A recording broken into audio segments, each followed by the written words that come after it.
Hi, and welcome to Finding Stuff Out. I've been thinking about this globe lately because of a question from Kobe. Why is the world so important? Yeah, why is the world so important? Couldn't we and all the other creatures on Earth just get in a spaceship and go to another planet? Or a space station? Or something? I don't know if the Earth is really important, but by the end of the episode, I'll find out. Here's a question from Marion. Why do polar bears don't live here? Before I answer your question, Marion, I did some research, and here's a song that kind of sums it all up.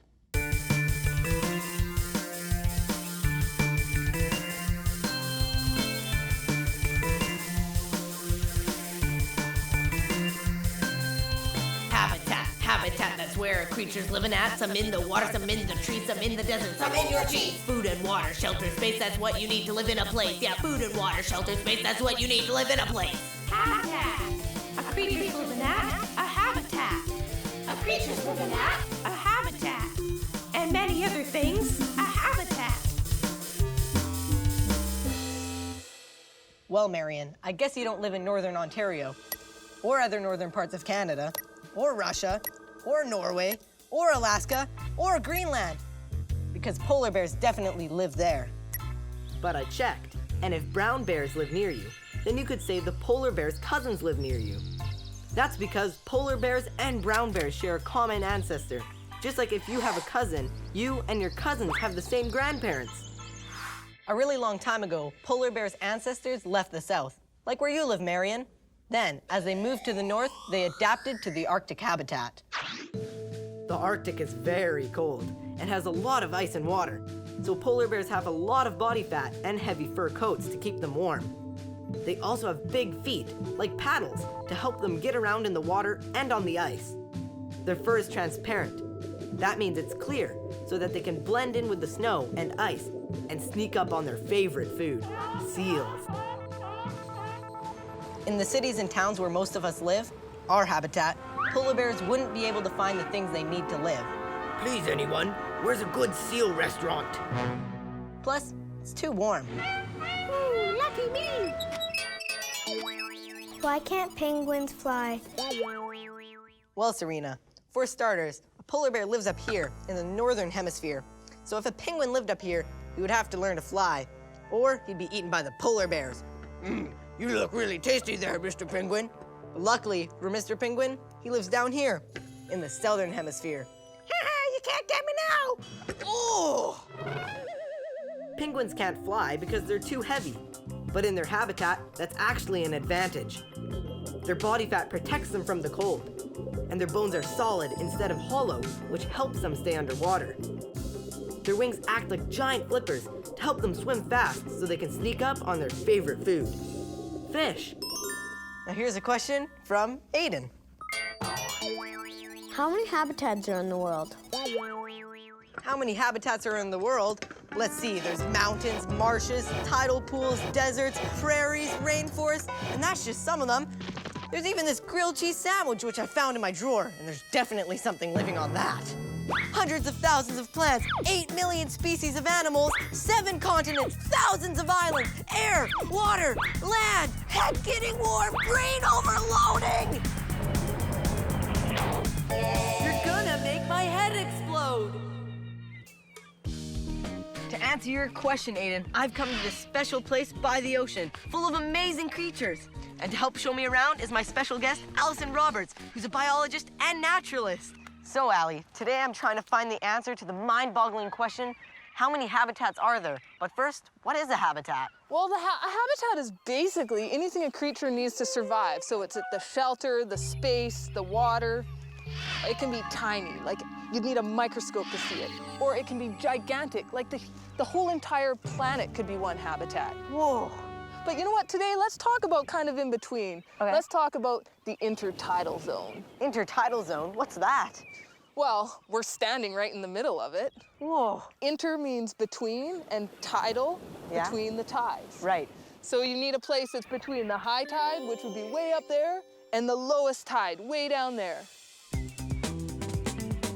How many creatures are living here? Well, there's tons of creatures living here, but they have to be pretty special creatures to survive. A sand dollar. Too bad I can't spend it. seaweed. People eat this stuff all the time.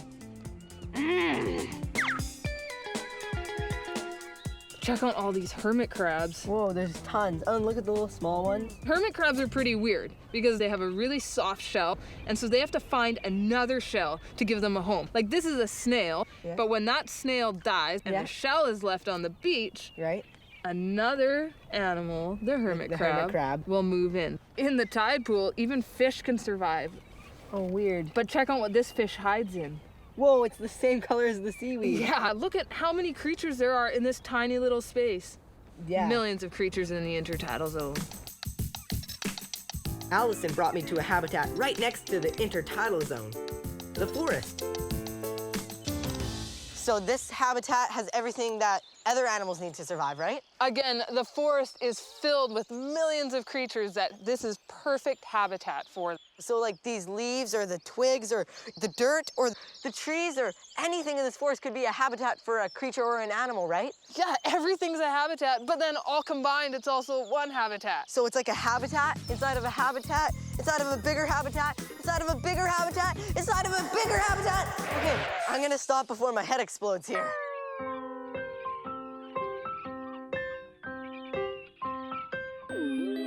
Whoa, look at the shell. I should take it home. Oh, but you have to remember, that shell is somebody's habitat. Right, so I should leave it here. Yeah, pretty much everywhere we go, some creatures, that's their habitat. So we have to respect each other's habitats. And treat it like it's our own. Exactly. Would you want somebody to pick up your house and walk away with it? No. Well, thanks for helping me find stuff out and for showing me all these cool habitats. No problem. Thanks for coming out and hanging out in my office.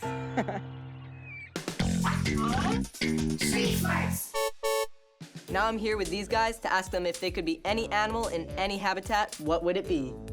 Fish in the ocean. Cat in the volcano. A shark in the ocean. Lice in somebody's hair. A rabbit in the forest. A snake on a beehive. The pterodactyl living in a tree. Whoa! What does it look like? And I personally would be a copycat, living in a photocopier, because then I can photocopy everybody's photocopies. That was a good one. Some habitats can be very challenging. So today, I'm making some challenging environments in My Great Challenge. Welcome to My Great Challenge. Today, my great challengers are Kaylee, Nico, Jeremy, and Alana. So you two will be Team Polar Bear and you two will be Team Zebra. Have you ever gone to the Arctic? No. Well, today, you're going on a trip there, as well as to African savanna and an ocean tide pool. There are 5 spots for each habitat. You have to put a different animal on each spot in the habitat you think it belongs in. So you guys will have 2 minutes to complete this challenge. Team Zebra, you'll be first. Team Polar Bear, you guys can go downstairs and have some broccoli with my mom. Here are the animals that you can use. You have 2 minutes, starting now. Go!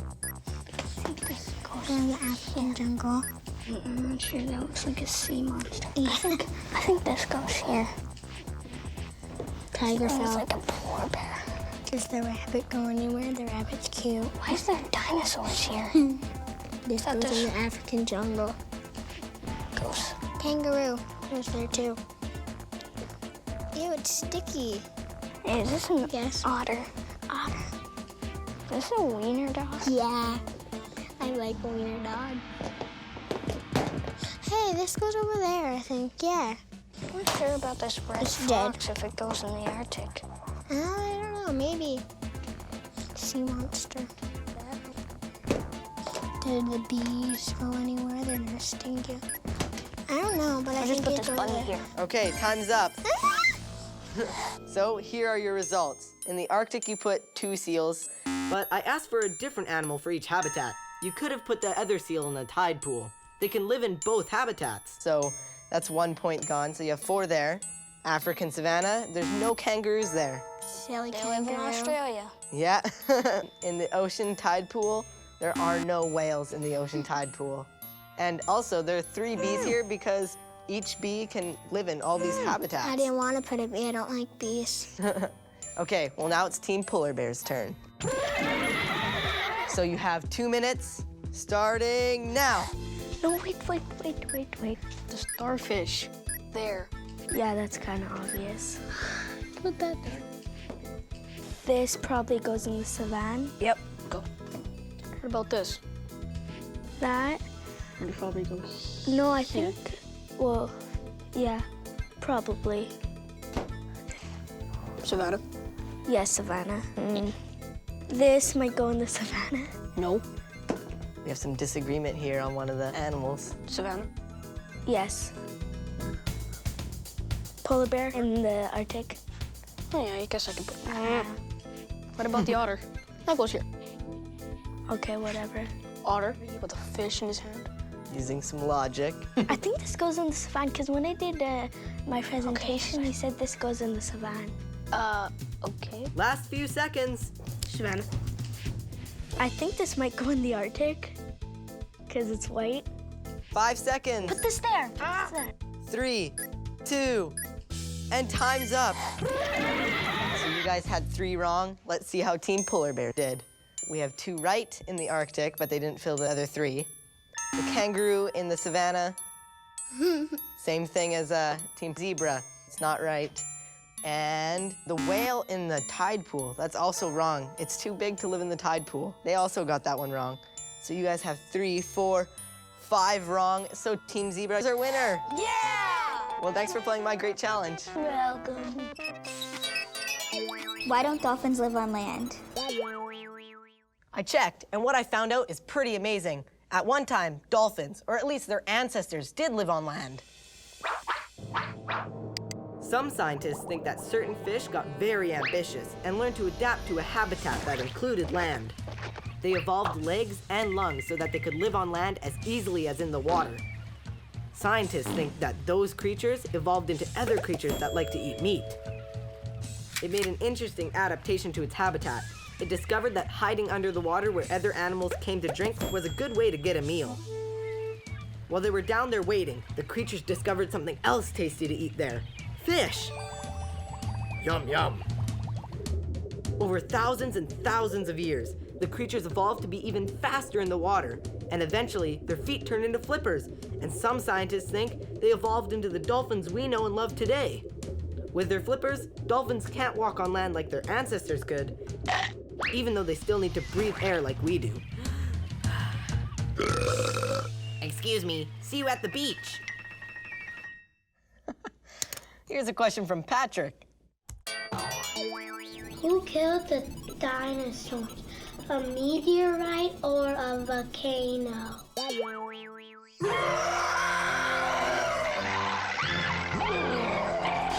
Very interesting question. One day, while they were out for a walk, Oh, this habitat is great. There's lots of room and shelter. Have you tried the vegetation? I have. It's very delicious, and the water is good too. Harold, is that your stomach rumbling? You really shouldn't eat so fast. No, it was not me. And what is that low rumbling sound?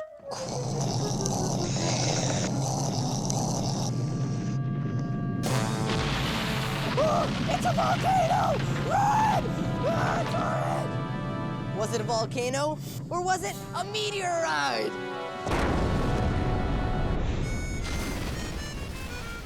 To find out the answer, I've invited a special guest. He knows about extinction events and even where the dinosaurs went. Please welcome Dr. Hans Larson.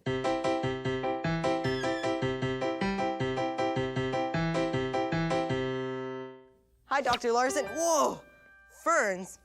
Patrick was wondering if volcanoes or meteorites killed the dinosaurs, and you brought ferns. This is getting pretty weird. A little like you.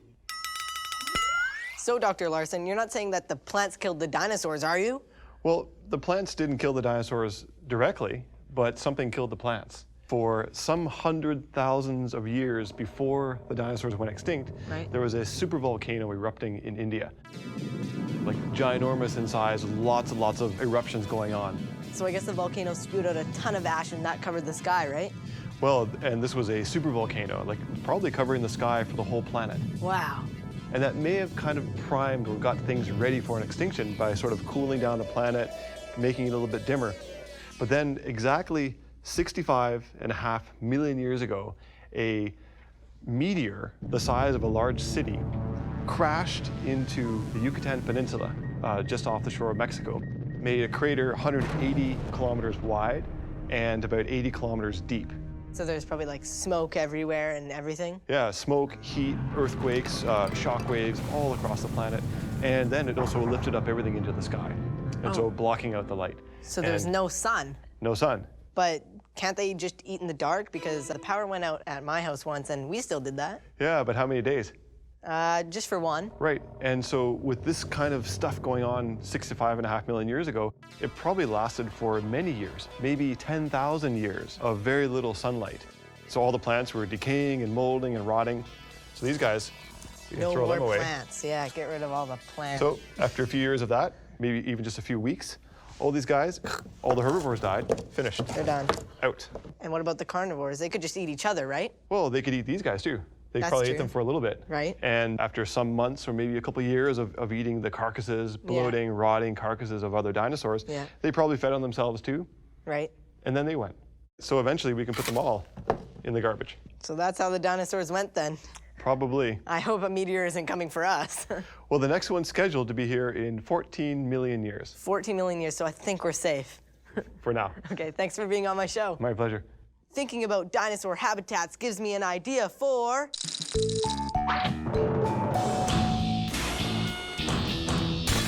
Uh-oh, do try this at home.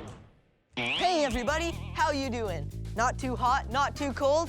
Enough food, shelter, water, space? Cause it's time to play How's Your Habitat? Today, your challenge is to figure out what we humans need in our habitat to survive. So let's get right to it. Here's your first clue.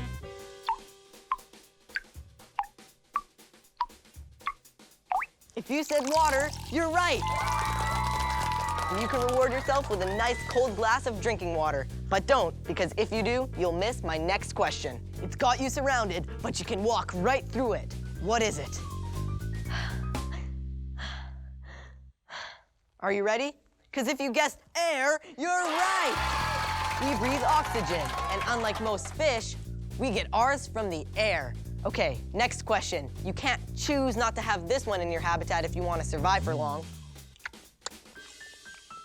I'd give you a bigger clue, but it's not polite to talk with your mouth full. Get it? The answer is food! This one's got my name written all over it. Next question. It's something that lets you do this. If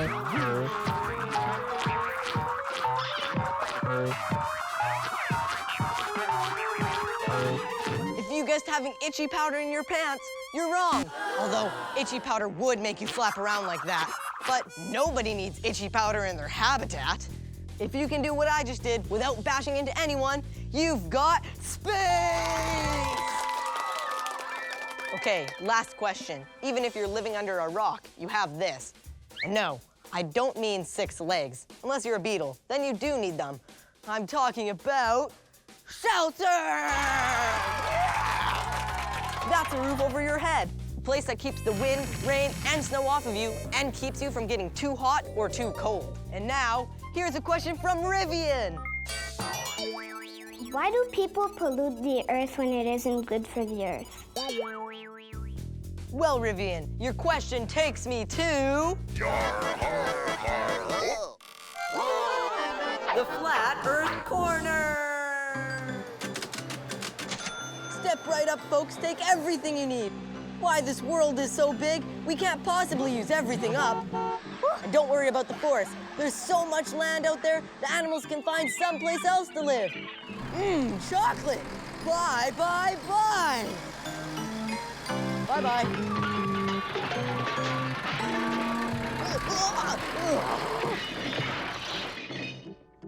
For most of the time people have been on Earth, we thought there were no limits. We thought we could take as much as we wanted from the Earth and just throw things away. In the past, there weren't nearly as many people as there are now, so we could get away with it. We kind of polluted the Earth because it was easier than not polluting it. Sort of like the way it's easier to not clean your bedroom until you can't find anything you're looking for. Before, we didn't know any better, but now we realize that we can't keep doing that. Which leads me back to the question that began this trip. Why is the world so important? The Earth has the habitats that provide all the different basic needs of people, plants, and animals. Water, sunlight, food, space, and shelter. We don't know one other place in the universe that does that. Plus, we're already here. How lucky is that? Wow, Earth. Now I know why you're so important to us. Thanks for watching Finding Stuff Out. See you next time. I'm gonna take good care of you. Ooh, that was a close one. Oh boy, I really need to go to the dentist. My teeth aren't that bad, but I still need to get my teeth cleaned. So I've been thinking about teeth, and it looks like you have been too. Here's our first question. It's from Sylvia. Why are human teeth and animal teeth different? The short answer is animals don't have gold-toothed smiles. Okay, I don't actually know why our teeth are different, but by the end of the show, I'll find out the answer to that question and lots more stuff about teeth. Here's a question from Lachlan. Why do humans have teeth? The better to eat you with, my dear. Just kidding, but that pretty much is the reason. Before cavemen invented knives, teeth were the only things we had to cut food. So imagine how hard it would have been to eat without teeth. If we didn't have teeth, we'd have to eat baby food all the time. And I don't know about you, but I'd get pretty tired of strained peas. Like us, most animals use their teeth for chewing, but not all. Poisonous snakes use their teeth to deliver venom, but it doesn't need to chew its food. Snake jaws come unhinged so they can fit an entire rat or frog in their mouth. The narwhal has a long tusk that grows right through its jaw. Even scientists aren't sure what it's for. An elephant has teeth for chewing, but its long tusks are also a kind of tooth that they use for protecting themselves. Too bad elephants don't like to roast marshmallows. How many teeth does a shark have? Not only do sharks have a lot of teeth, but they can lose a lot too. Sharks can almost lose 2,000 teeth per year. That's so many, the tooth fairy can barely keep up. Again, that's his 30th tooth this week. Oh, I'm gonna make a tooth fairy go broke. How many times do I have to come and see you? Let's see here. So we have about 1,800 teeth. Divide that by 365 days in a year. That's about 5 teeth a day. Times 20 or 30 years in a shark's life. Times the amount of money that I have to give you every single time. Oh, head getting warm, starting to overload. Tooth triple digits. Ah! You're gonna make my head explode. I found out that sharks' teeth fall out all the time when they chomp on their prey. So there's always a sharp new tooth waiting to take the place of the one that's lost. Speaking of sharp teeth, Why are some teeth sharp and why are some teeth flat? to find out the answer, I've invited a special guest. Someone older. Oh, not that old, help! Oh, it's just you. Sorry. Welcome, Dr. Larson, to my show. Why some teeth are flat and some teeth are sharp? Well, like a lot of anatomy, what things look like tells you a lot about what they do. And so sharp teeth are used for slicing and cutting meat, Right. Or soft things, and flat teeth are usually used for grinding and pulverizing hard things. So things like a beaver would be grinding up wood. Beavers cut down trees to build houses and for food. It's got these big, amazing incisors on the front, and they can chisel through wood. These teeth look and work exactly like a woodworker's chisel. So they have teeth to cut hard wood, but they also have teeth to chew it for food. They have these big molars on the back. So if you feel it, you can see how bumpy they are. Oh, wow. And they're they have actually- like grooves in them. Right, so it's like a mini grinder, and they're actually grinding up all their food. Like beavers, plant-eating animals need strong, flat teeth to crush tough plants. Other animals need finer, sharper teeth because of what they eat. Sharks will feed on fishes mostly. Yeah. And you can feel how sharp those are. Yeah, they're probably really sharp. Yeah. So these teeth are only meant for slicing and dicing. If we look at a tiger, there's these big sort of scissor or sort wow. of zigzag teeth on the back. They kind of look like the shark teeth a little bit. Yep, similar. And when they close, if you were to put your finger right in there, I won't do it too hard, they sort of slice and cut the meat sort of like a garden shear. So what kind of teeth did dinosaurs have? I always thought they had really sharp and pointy teeth. So the meat-eating dinosaurs, like this Dromaeosaurus here, have sharp, pointy teeth. And the front and back edges of those teeth actually have little bumps on them, just like a steak knife. And so each tooth, and there's a lot of teeth here, was like a mini steak knife. Wow. So pretty cool anatomy. Now I know why there are so many different types of teeth. Because we all eat different things. And that gives me a really good idea for... My Great Challenge! Today, my great challengers are Janae and Sophia. So are you ready to sink your teeth into a great challenge? Yeah. I've put together some pictures of teeth. Your challenge is to guess whether those chompers belong to a herbivore or a carnivore. If you get it right, You also get another point if you can guess the animal that the picture belongs to. Are you ready? Yeah. Okay, here's the first one. click your teeth when you know the answer.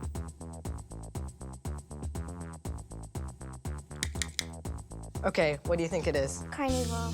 A carnivore? Actually, it's a herbivore. It's a horse. Its front teeth are adapted for tearing grass and other plants, and its back teeth grind them up. Here's the next one.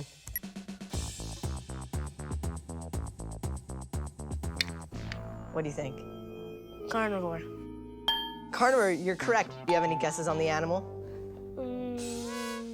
No. Well, you have 1 point. It's a carnivore, and it's actually a lamprey, which is a type of eel. It uses its teeth to grind into other fish. Then it eats their blood. Vampires of the sea. I'm Captain Dracula. Okay, here's the next one.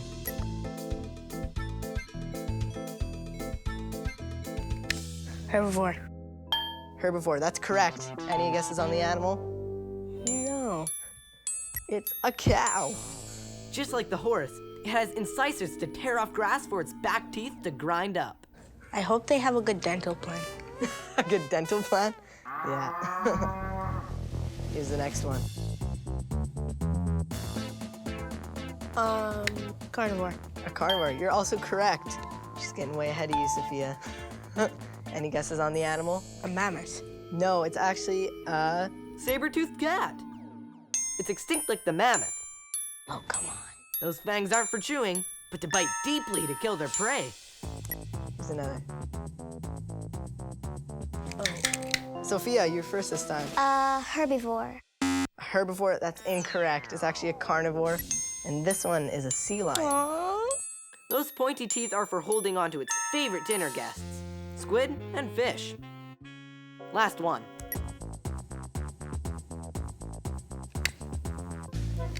Carnivore. Yeah, it's a carnivore, so any guesses on the animal? Yeah, a crocodile. Yes, you're correct. It's a crocodile. It can replace each one of those teeth every month. So the results are 5 points for Janae and 0 points for Sophia. But that's okay. You both get some pretty awesome prizes. Toothbrush and some dental floss. Okay. That's some good presents. Well, thanks for playing My Great Challenge. You're welcome. Want to know how your own mouth compares to a dinosaur or a saber-toothed cat? It's time for...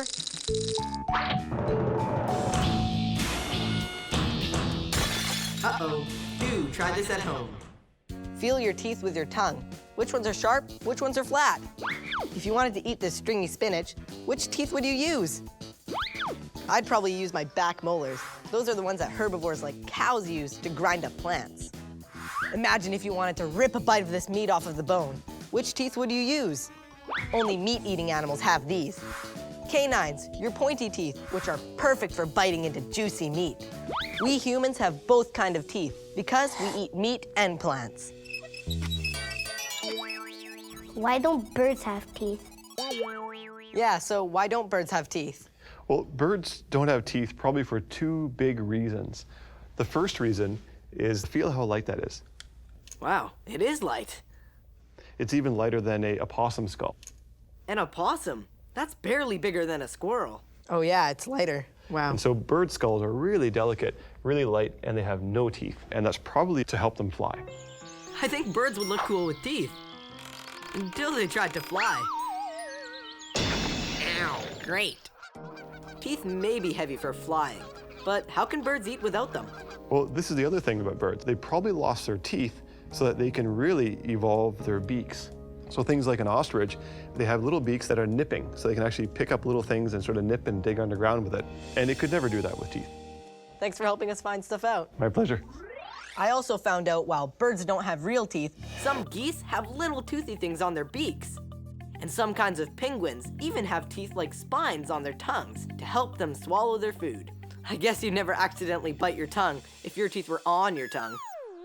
I wonder what I'd look like with a spiky penguin tongue or a woodpecker's beak. I'm here with these kids to ask them if they could have the teeth of any animal, what would it be? An elephant, so I could dry my clothes on my teeth. A pig, because I could eat anything in the world. You mean a car? Maybe. A vampire bat, so I can suck the blood of my enemies. Oh, Do it now. no, don't do it now. Do it now. Do it. Why do vampires have sharp teeth? Because I like to look sharp. Vampires, like the ones in the movies, aren't real. But vampire bats are real, and they have sharp teeth, and they do drink blood. I used to think vampire bats sucked blood through their fangs, like through a straw. Excuse me. But it turns out they just bite an animal enough to get a little bit of blood. Ew, that's still kind of gross. And so is this question from Joshua. Why does my dad have yellow teeth? I found out that there's a bunch of things that can turn teeth yellow. Coffee, tea, cigarettes, and some kind of medicines are all culprits. Getting old can also make your teeth yellow, as the white coating starts to wear away. But the most common one for kids is plaque. Plaque is a yellowy coat of bacteria that forms on your teeth if you don't brush regularly. Check this out.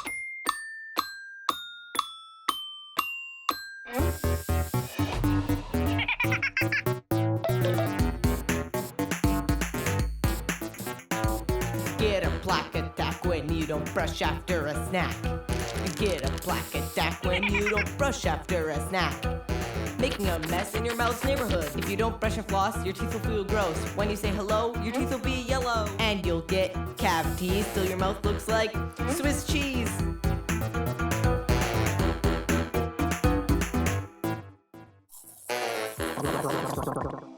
Okay, so maybe I exaggerated a little, but you get the idea. Fortunately, getting rid of plaque is pretty easy. You can do it by flossing. So take the floss like this and wrap it around your fingers a little bit, and then you can floss by going up and down in between the teeth. If you're a dinosaur, it's probably gonna take a while. Personally, I find flossing pretty boring, so I like to say tongue twisters while I do it. Seashells by the seashore. Anyway. Why don't dogs brush their teeth? For starters, dogs can't hold a toothbrush. They don't have thumbs, so they can't get a grip. That's why dogs catch stuff with their mouths instead of their paws. I guess a dog could hold a toothbrush with its teeth, but how would it brush? I found out that dogs clean their teeth by chewing on raw bones. But some pet owners also brush their dog's teeth. If a dog doesn't get the right kind of food, it can get cavities just like us. They even have special toothpaste. Bacon flavor. How come I don't have bacon flavored toothpaste? Anyway, here's a question from Valona. Why do we have to brush our teeth day and night? The experiment. My mom's always nagging me to brush my teeth, even if they don't look dirty. But I checked the answer and found out there's a really good reason, Valona. These eggshells are really similar to the stuff our teeth are made out of.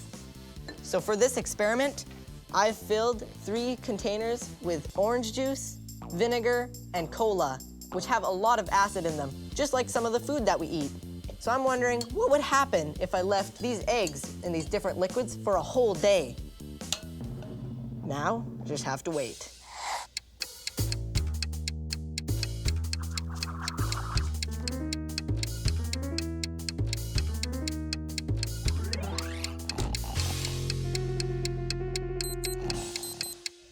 Ooh.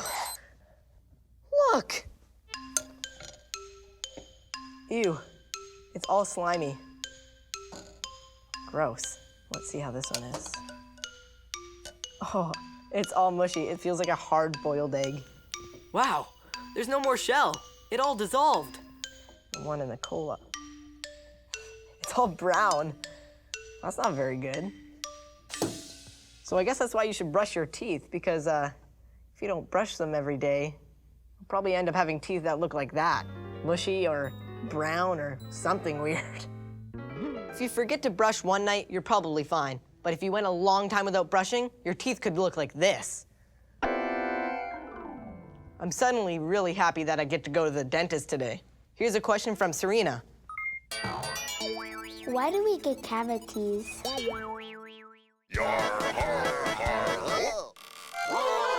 The Flat Earth Corner! I'm glad you asked, because I'm a medieval dentist, so I know all the scientific explanations. Cavities are the fault of the evil toothworm. It sneaks into your mouth and makes holes in your teeth. The best way to avoid getting cavities? Keep your windows closed at night so the toothworm can't get in. Otherwise, I'll have to pull your teeth. For centuries, people thought that cavities were caused by worms crawling around in your mouth. Dentists didn't know much about teeth, so anytime somebody had a bad toothache or a cavity, they would just pull it. Good thing I like soup.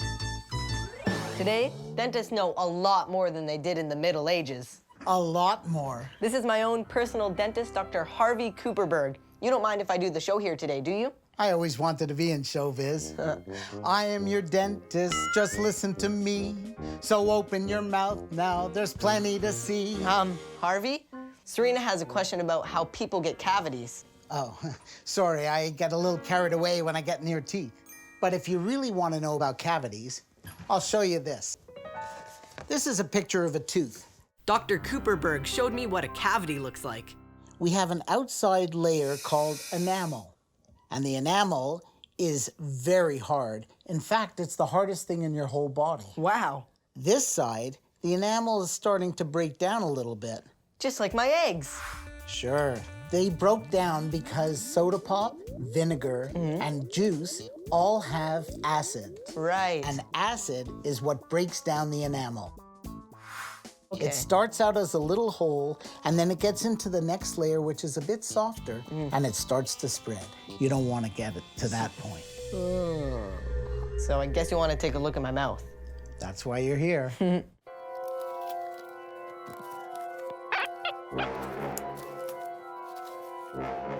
All set? Whoa! Oh! I see you've grown some fangs. I sure did. Anyway, what happens if you don't brush your teeth? Besides from cavities, of course. Well, a few things. First of all, your teeth are gonna look kind of yucky. Also, your gums can start to bleed. And the third thing is, you'll have bad breath. Ugh, bad breath. Let's take another question. Why do people have to lose teeth? In fact, kids do lose their teeth. We start out with baby teeth. Right. And there are 20 baby teeth in all. Your jaws are kind of small in the beginning, so there's not enough room for more than 20 teeth. Right. But later on, you'll have way more than that. This is an X-ray of a 7-year-old who has half the baby teeth and half the permanent teeth. This is a permanent tooth right here that wants to come up and replace this baby tooth. As it comes up, it eats the roots of the tooth and then comes right to the top. And that's when you lose your tooth, right? That's right. And how old are you when you get your adult teeth? Well, you start to lose your baby teeth at around 6, and by the time you're 12 or 13, you have lost them all. That's when you have all your adult teeth, right? That's right, and you should have all of yours. And that's why it's very important to keep them nice and clean. Yeah. You want to keep them forever. For sure.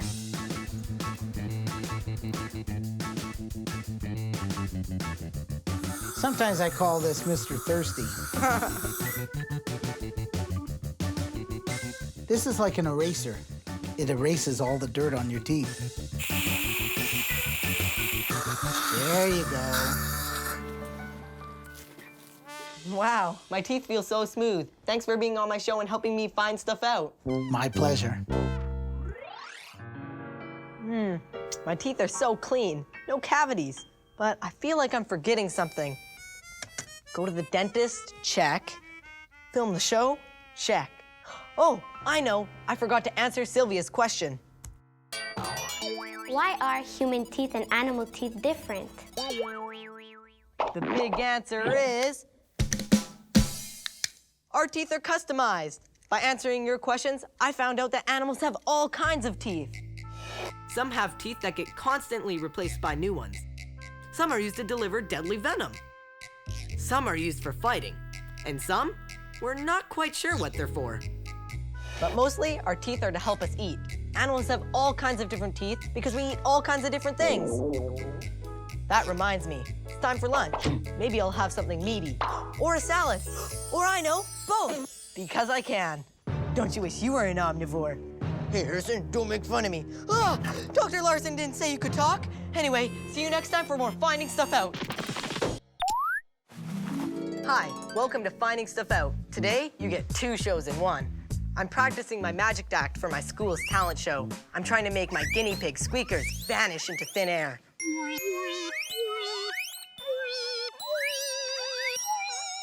So far, it's not working, but magic is all about changing stuff into other stuff, right? So maybe your questions about solids, liquids, and gases will help. Here's the first one from Victoria. Why isn't magic real? Magic is real! I just saw a magic man burn water!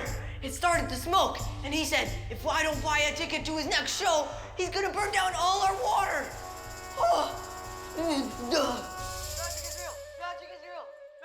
People used to think that anything they couldn't explain must be magic. Get me out of here!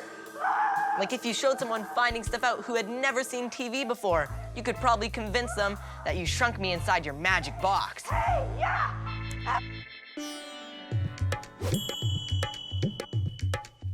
Today, we know that magicians' tricks only look like magic. They all have logical, scientific explanations. Or do they? Is magic real? Maybe it is, and I just don't know how it works. But I promise to find out by the end of the show. Here's my second question. It's from Kevin. Why does a balloon float?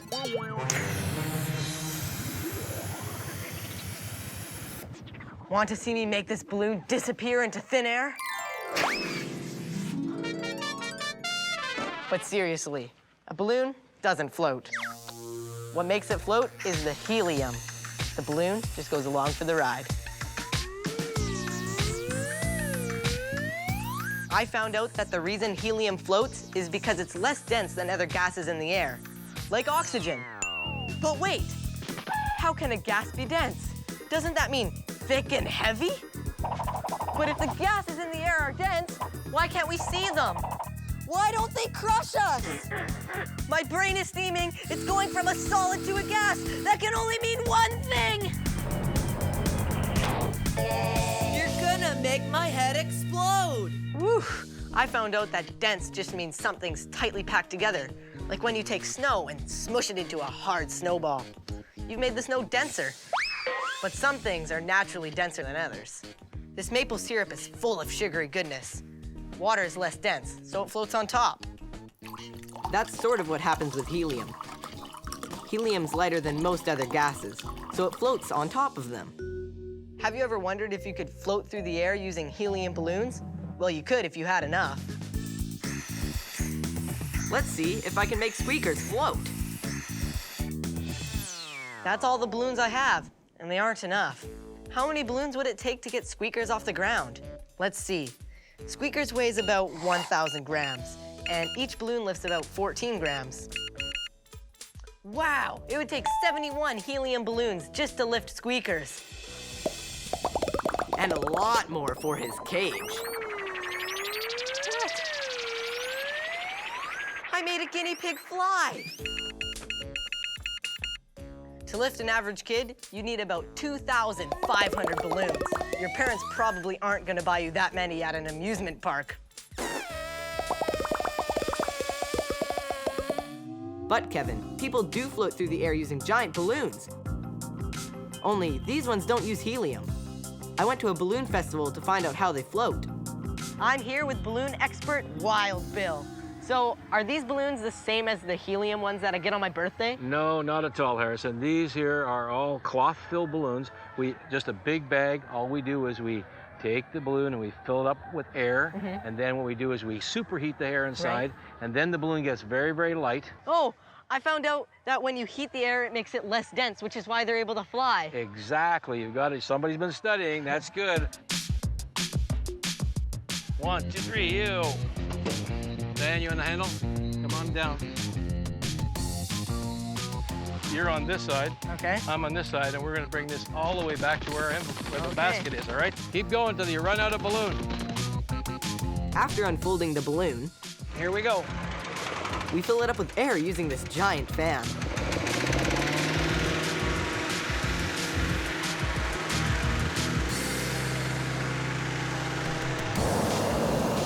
Then we turn on the heat with a gas burner.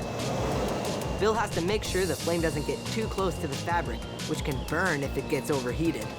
We're gonna go in, we're getting in soon. Okay, Harrison, come on board, right in here, man. This is crazy. And we're up. Oh.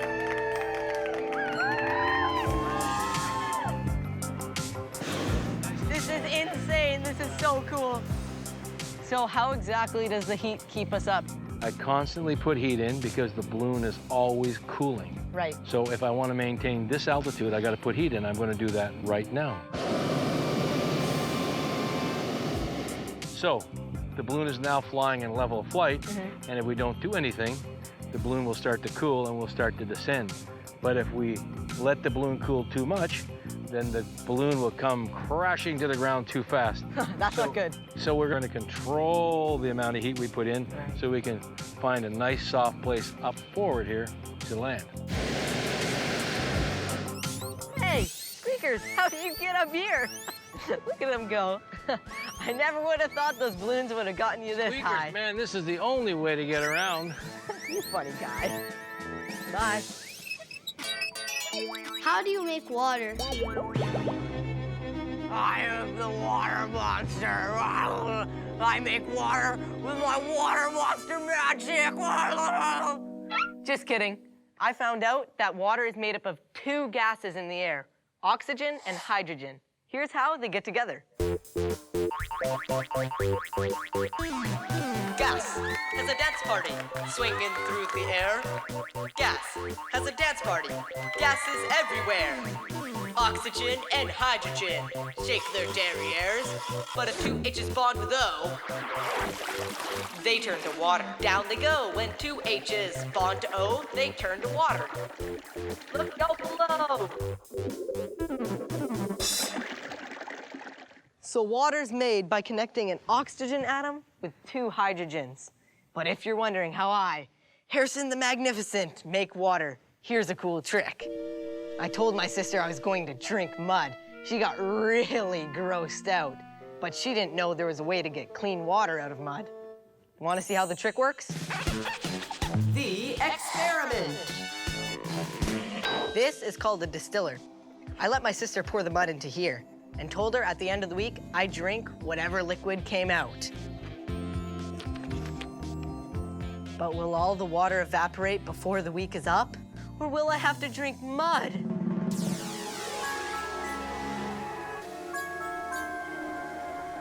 When the sun heats up the distiller, the water in the mud starts to evaporate. You can see the water vapor fogging up the sides. It's condensing. Then, when it cools off, the vapor turns back into water and drips down into the container. Whew, all the water in the mud evaporated, but the dirt didn't. It all got left behind. My sister will be so disappointed. That mud sure had a lot of water inside of it. You know what else has water? Us. 3/4 of a kid's body is water. That's why we need to drink a lot of it. When you put water in the freezer in a jar, why does it break? It happened to me once. I accidentally put a jar of pickles in the freezer. It broke and made a big mess. But to answer Keon's question without making a mess, it's time for...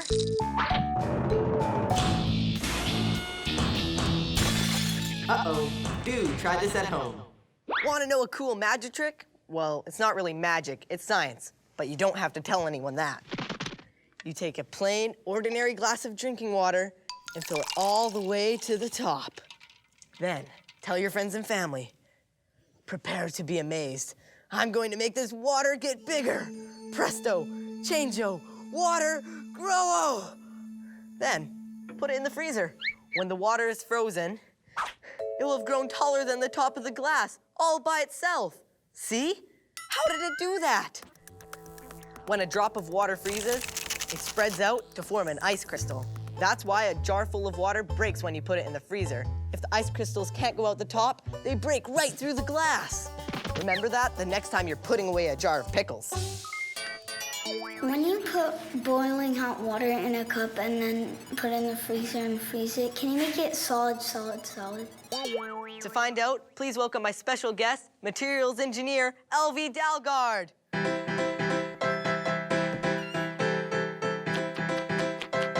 Hey, Harrison. Hey, I hope you have pickles in there. I like pickles. Not exactly. If I had pickles in here, they'd be frozen pickles. Oh. Maria wants to know if you can freeze boiling water and put it into really solid ice. Sure, of course. You can change the phase of water no matter what temperature it starts at. In fact, if you're someplace really, really cold and you take a cup of coffee and throw it into the air, some of those droplets are going to freeze before they hit the ground. Really? And yeah, and the same thing happens with spit. Cool. Let's do a little experiment. We're not going to be freezing spit around here, are we? Don't worry. I want you to take these glasses and put them on. Okay. Because we're going to be dealing with liquid nitrogen, and liquid nitrogen is kind of like boiling oil. It'll burn your hand if you get it on your hand. So you're going to put the gloves on too. It's so cold it burns. Nitrogen, of course, is not dangerous in and of itself. So you don't have to worry about getting it in your food, which is good because this is cream and sugar, and we're going to make ice cream. Wow. And I'm going to start by pouring a little bit of the liquid nitrogen into the cream and sugar. Whoa. I can't really see. There's so much fog. Seems to be getting like frozen. It's getting there, right? Oh, it's getting icy now. Can feel ice chunks in there. Almost ready. Whew. All right, well, if it's too hard to stir, maybe it's ready to scoop some out and taste it. There we go. Bon appetit.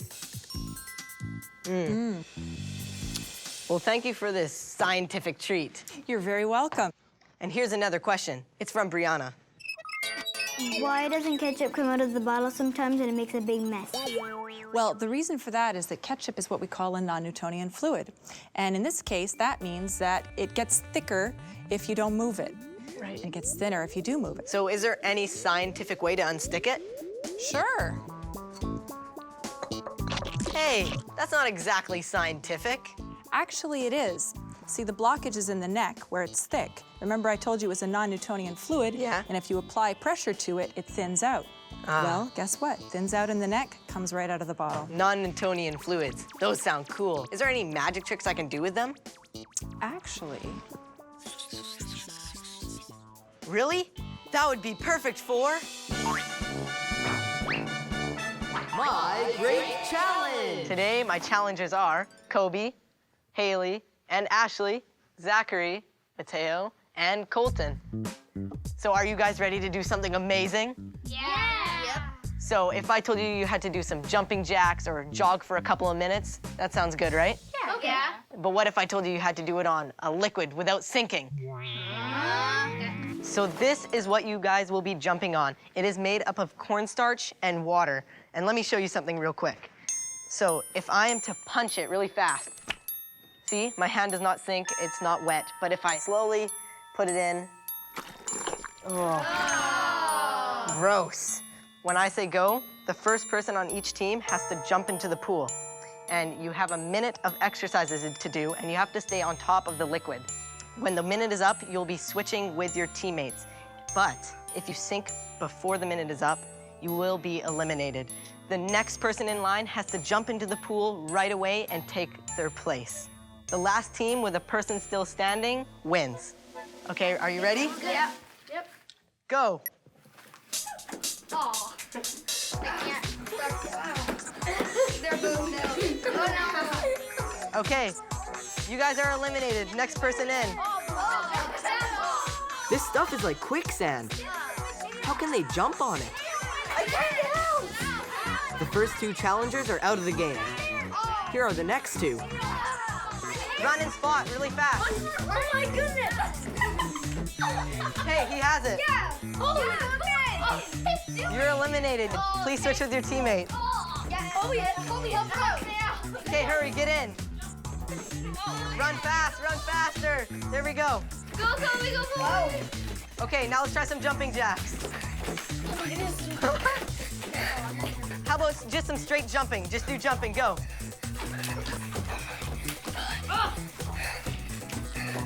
And switch, green team. Start doing some jumping jacks.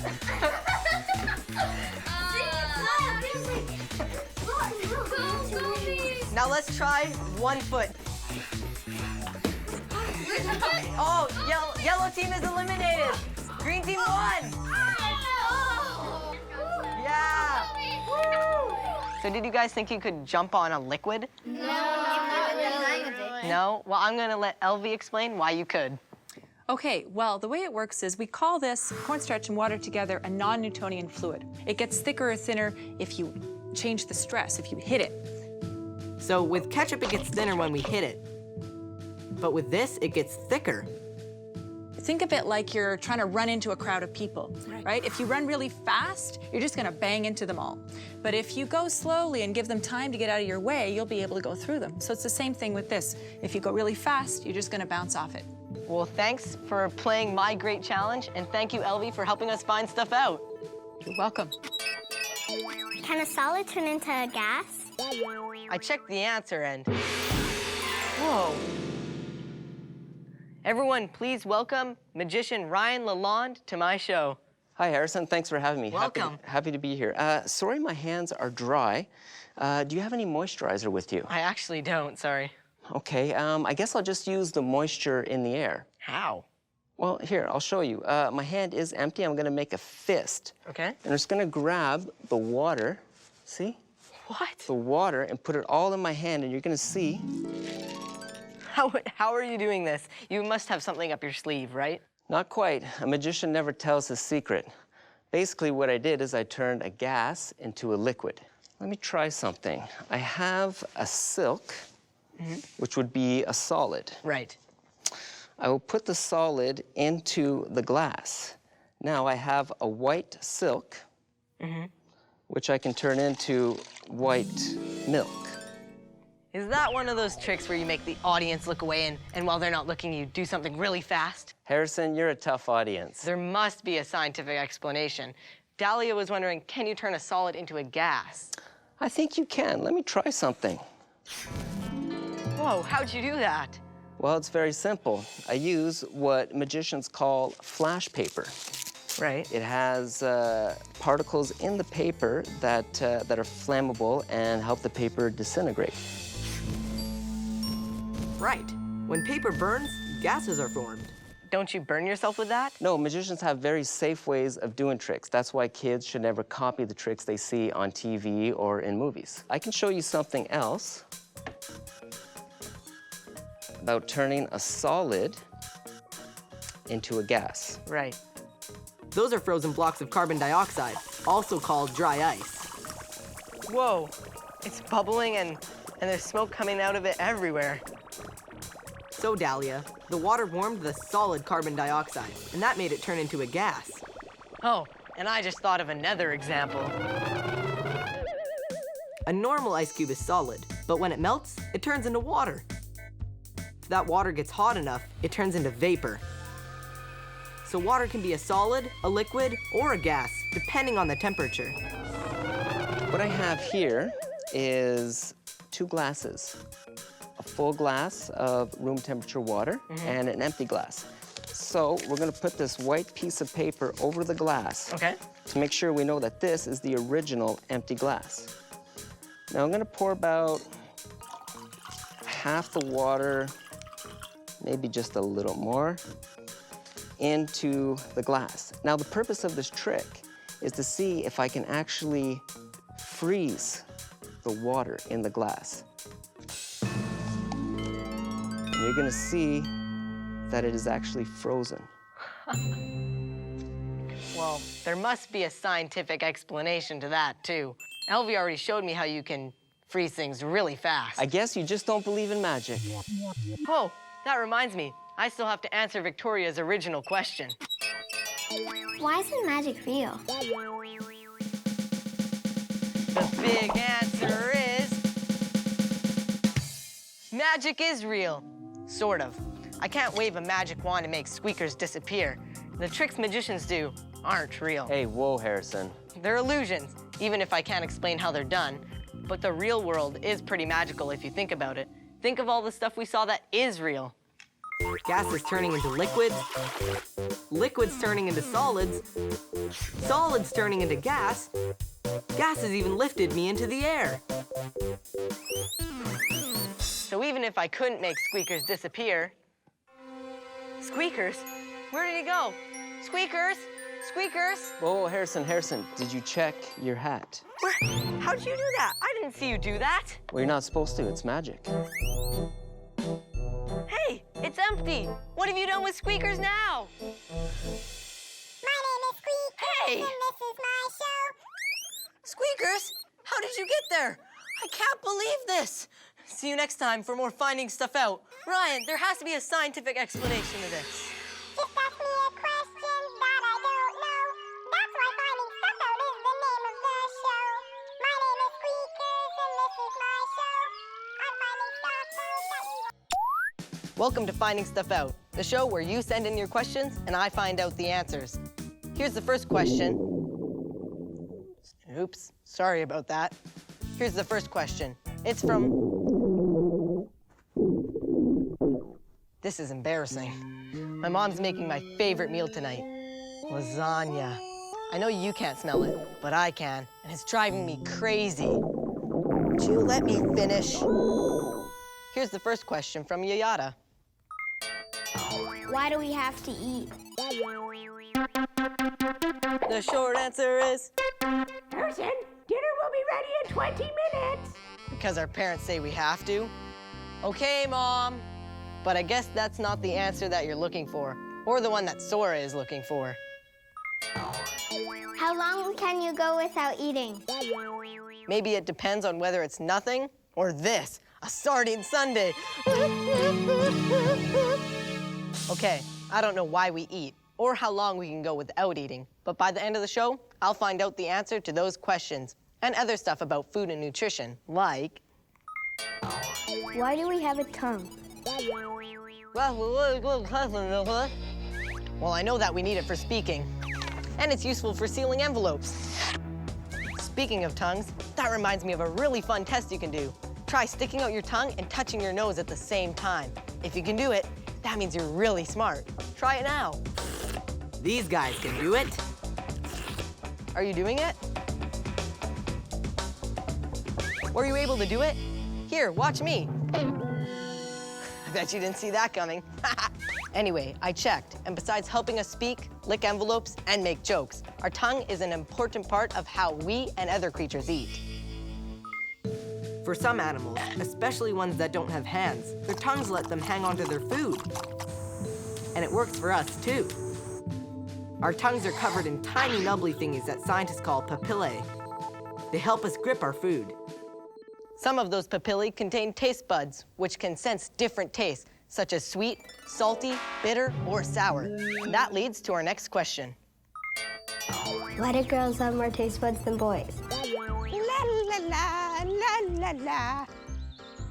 Duh, girls have more taste buds than boys do, so I can enjoy this lovely lollipop more than a boy can.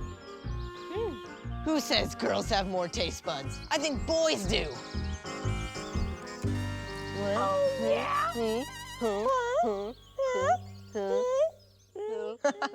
Actually, they're both wrong. There was a recent study done in Denmark. That's the country where Vikings came from long ago. And it shows that there's no real difference in the number of taste buds that boys and girls have. But there is a difference in the way boys and girls taste. Boys and girls both taste good to me. Excuse me. I didn't mean as in eating boys and girls. I meant how boys and girls judge taste differently than each other. Hey, what's he doing here? Get your own show. Yeah! Now, where was I? Oh, right. Girls can taste both sweet and sour better than boys can.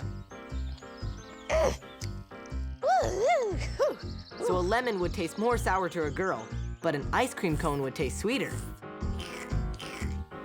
Tasty. Need some sweetening. Much better. And speaking of taste, here's a question from Justin.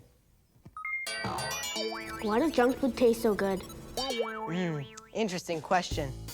Oh, the sacrifices I make for science. Person? Yes, Mom? Don't spoil your appetite. Okay, Mom. How do parents know what you're thinking of doing before you even think it? That's a good question for finding stuff out. As for junk food, the reason it tastes so good is because of all the salt, sugar, and fat they put in it. This calls for a dietitian. She knows about the things we eat, the ones that are salty and the ones that are sweet. Here's Joelle Imon.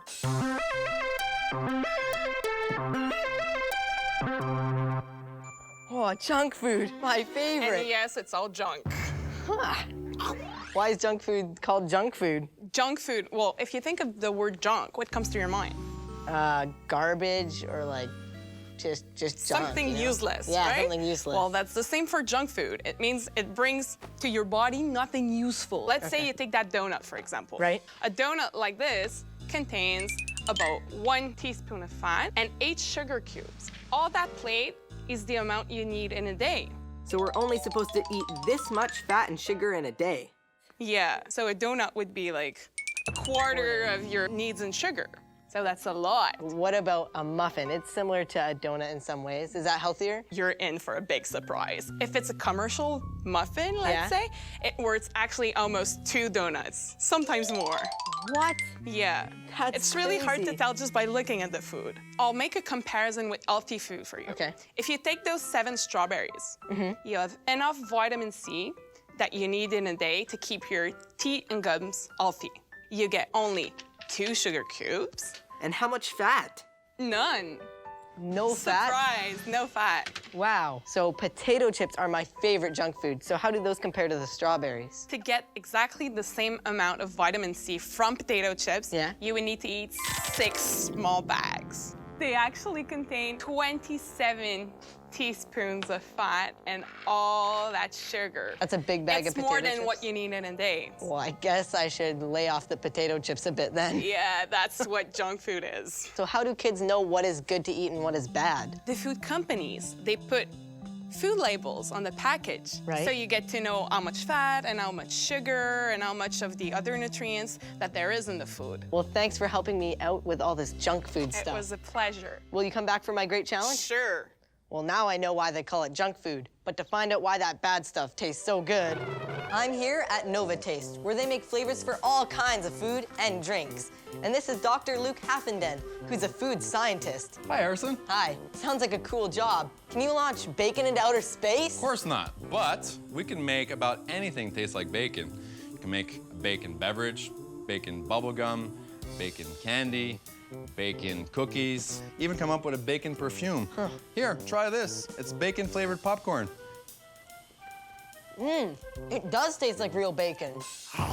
So junk food has a lot of fat, sugar, and salt in it. But did you know food companies add flavors to make it taste better?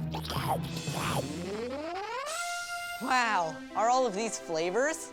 Yes, they are. There's millions of different flavors that we can come up with because there's about 13,000 ingredients that we can use. Here, have a smell.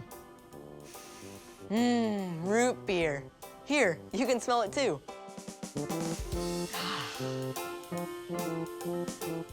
All flavors are made with chemicals.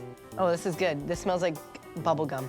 In natural flavors, those chemicals come from plants or animals. This is an ingredient that's found in coffee. We actually use it to make coffee flavors, but it's interesting to know that it's also found in skunk spray. It's terrible. In artificial flavors, scientists make the chemicals in a lab, often from things we don't normally eat, like petroleum or wood. Oh my gosh, what is that? That's an onion essential oil. That is so bad. Food scientists are also starting to use the flavors they create to make junk foods, well, less junky for you. That's pineapple. We're gonna make you taste 2 grape beverages. One has a lot less sugar than the other. Okay. Can you tell the difference? Good. This one has less sugar. No. No, this one has less sugar? Absolutely. They both tasted exactly the same. Exactly. Here, have one. Okay. These are good. Well, what you're tasting here is a peanut butter and chocolate cupcake where we've actually not even used any peanuts because we're not allowed to have peanuts here. There's 50% of the cocoa that's been removed and 50% of the sugar. Wow, because of the flavors they added, they were able to use less sugar and fat.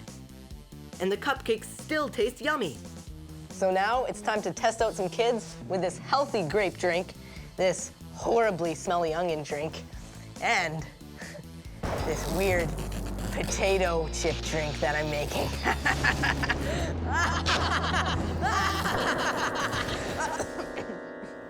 Let's get some. Well, now it's time for the taste test. Yeah! And they'll be doing it one by one. Okay, let's try number 1 first. Grape. Grape. Bubblegum.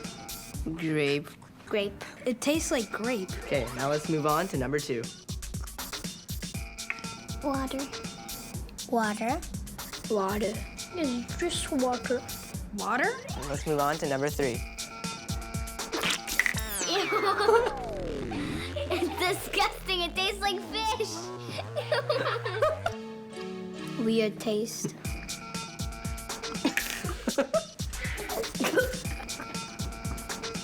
Chicken mixed with milk. Squish Brussels sprouts. So, how can you explain these results? First of all, when you look at the potato chip drink, it's not a flavor that you would typically associate with a beverage. Yeah. So there was no one that was expecting it, and that's more or less why people were only picking out the salt and the fatty flavors, and they couldn't really put their finger on it, or their nose. And for the second example, which was the onion drink, well, as soon as you opened up the bottle, the aroma came out and filled the room. Right. And since taste is 90% smell, Okay. your nose was saturated with that onion smell, so you couldn't really taste it properly. Right. As for the grape beverage, Right. grape tends to be one of the most popular flavors for kids. Yeah. So that's why, even though there was no purple color, a lot of the kids were able to pick it out properly. And it was a healthy version. And I'm glad that, just like you, the kids liked it. Yeah, well, thanks for taking me on this smelly experience. Well, it can get smellier, so anytime. How do we know we're hungry? That question is just eating away at me. And that gives me a good idea for cooking up today's special.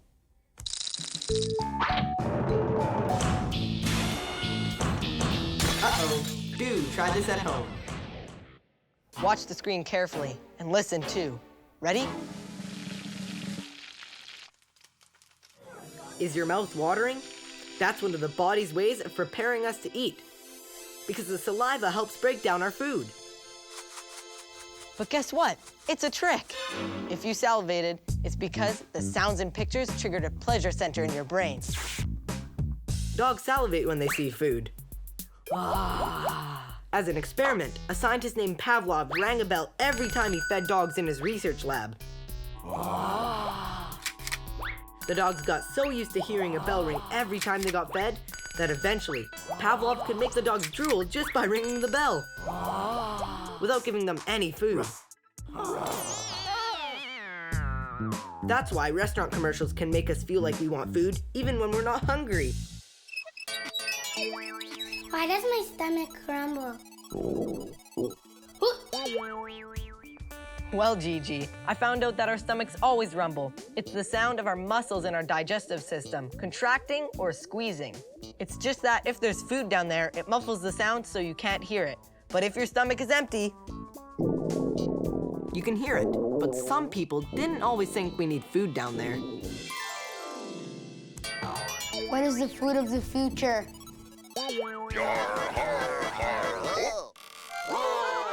the Flat Earth Corner! We, food scientists of the past, are making the food of the future. That's why I'm wearing this futuristic outfit, because by the year 2000, everybody will dress like this. And here's what they'll be eating. Future food will be highly processed. Better in every way than silly, old-fashioned food. Ugh, who needs apples or bananas or carrots or cereal or mangoes or bread? Ugh, that's for the garbage. In the future, who but a raccoon would want that? When we've got these food pills. Just one of these 3 times a day will supply you with all the nutrition you need. No more inconvenient toast, time-consuming cheese, or pesky vegetables. By not having to eat, you'll have lots more time to do more important things. Like your homework. Sounds good, doesn't it? Over 100 years ago, some food scientists thought that we could just take pills full of nutrients and not have to eat actual food at all. But nowadays, we know that the human body wasn't designed to just live on nutrient pills. Yum, yum. Would you like some lukewarm simulated chicken? We have a huge digestive system inside us. We need bulk and fiber to keep our insides healthy. Stuff like this. And anyway, food tastes good, so the food of the future will probably be a lot like the food of today. Speaking of digesting, here's a question from Priscilla. What happens to your food after you eat it? First of all, there's a bunch of tubes inside you that process your food. They're called intestines. They're about this big. And guess what? There's this much inside of you. And what your body does with it is incredible.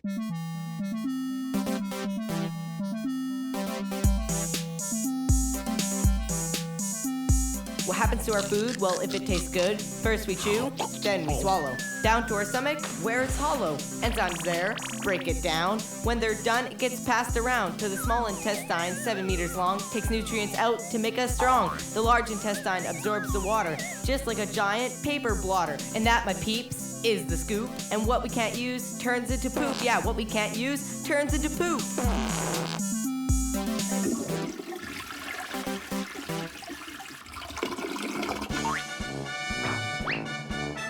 My Great Challenge! Today, my challengers are Genevieve. Hey. And Kyle. Yeah. And I've also brought back my expert dietitian, Joelle. Yay!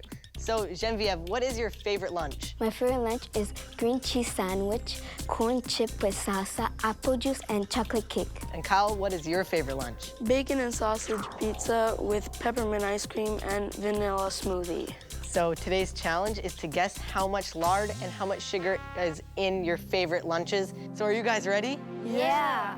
Go.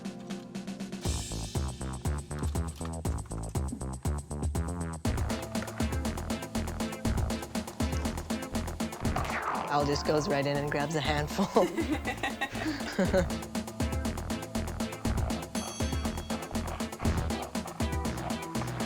Hal's done. Okay, so now it's time to get your results. Genevieve, what are yours? 9 fat and 30 sugar. Your meal actually contains 8 teaspoons of fat and about 31 sugar cubes. So you're very close. Wow. Congratulations. And Kyle, what are your results? 5 fat, 42 sugar. So for this meal, it should actually be 10 fat, so it's double amount that you guessed, and 21 sugar cubes. Looks like Genevieve was closer on this one. Congratulations. Genevieve might have won this round, but both of their meals were losers. Remember, this is the most fat and sugar you're supposed to have in one day. Genevieve's favorite meal by itself contains half the fat and nearly all the sugar. Kyle is not doing much better with his lunch. It contains 2/3 of the fat and sugar he needs in a single day. Wow, well that's impressive, That is a lot. Kyle, how about going from this to this? Instead of your fatty and sugary lunch, you could enjoy a pizza pita pocket with the veggies and cheese, a soy beverage, and half a cup of chocolate frozen yogurt. You like it? Yeah. Yay. And Genevieve, how about going from this to this? Forget all that sugar and fat and check out this makeover lunch. A grilled cheese sandwich stuffed with salsa, fruits, veggies, almonds, and even some chocolate chips with a small apple juice. Does it look good? Yeah. It looks good, eh? It looks Now you're amazing. staring at it. So next one we'll be doing is a fast food meal. Go.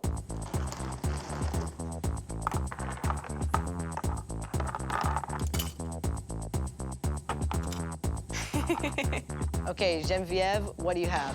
Have 10 fat and 25 sugar. Kyle, how did you do? 9 fat, 27 sugar. It actually contains 11 teaspoons of fat and 49 sugar cubes. Wow. And that's why we tend to gain weight whenever we go too often to fast food restaurants. So Kyle, you were closer on the sugar and Genevieve was closer on the fat. So it's a tie for this round. All right, so next one we'll be doing is a snack. It's a yogurt strawberry granola bar and a strawberry kiwi cocktail. And go. This looks like a healthy snack, eh? What do you think? Doesn't look bad. So, Genevieve, what do you have? 3 fat and 12 sugar. And Kyle? 2 fat, 17 sugar. And the winner is... I think Kyle was a lot closer. It's Kyle. It seems like a healthy meal, but it's full of sugar because it's processed food and cocktail juice. So it was 1 teaspoon of fat and 22 sugar cubes. It's almost all the sugar you need in a day. It's impressive, eh? That's crazy. And the winner is nobody. It's a tie. Oh, yeah. Well, before you guys leave, I have a prize for you. We got carrots. Yay. Congratulations. Yeah. Now it's time to answer the questions that started me off on this calorie-reduced but tasty quest. How long can you go without eating? Why do we have to eat? Big answer is...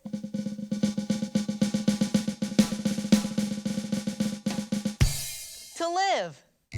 So, Yayata, we need food for our bodies to grow and repair themselves and give us energy.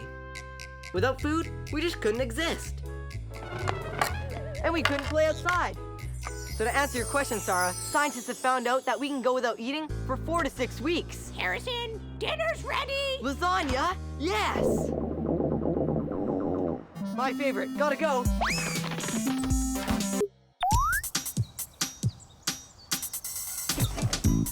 Hi, I'm wearing this lab coat and carrying these test tubes because my school's having a science fair and my teacher asked us to do a project for it. Now, I was thinking I should have used something like these test tubes or weird math equations and stuff that makes your brain hurt. But then I thought about your questions on finding stuff out, and I went like, Eureka! Science isn't some strange thing that happens in a lab. It's a part of our everyday lives. It's all around us. So I used some of your questions and put together this special episode to prove it.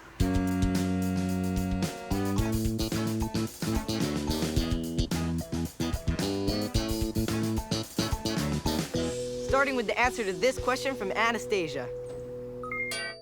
Why can't everything be solar powered? Solar is another word for sun, and the sun does power a lot of things. Almost everything on our planet. Oh, that's hot. I was able to cook an egg using nothing but the sun's energy. Oh, it worked. And I drove an electric boat that was powered by nothing but the sun. I found out there's a connection between sun and plants. Plants use the energy from the sun's light to grow. And do we ever need plants? Plants make the oxygen that we breathe. They also help take pollution out of the air and turn it into useful things for us. Like this wood that my house is made of. It came from trees, which got carbon, the hard stuff in the wood, out of carbon dioxide in the air. And science is used to turn plants into all sorts of things that are around us. Like this bamboo. Scientists have found a way to turn it into underwear. What? You don't believe me? Here, I'll show you. Actually, on second thought, maybe you should just take my word for it. Or you can watch my guest, Colette Simon, who told me about it. Well, you can turn bamboo into clothes. That wouldn't be very comfortable, would it? Well, actually, it's really soft, and you can make all kinds of things out of it, like underwear. You can also make cloth out of wood. They ground it up, and they make it into a pulp, and that's how you get rayon. So you'd be wearing a tree. You'd be wearing a tree, but this is from rayon, and you can feel it's really comfortable also. Oh, wow.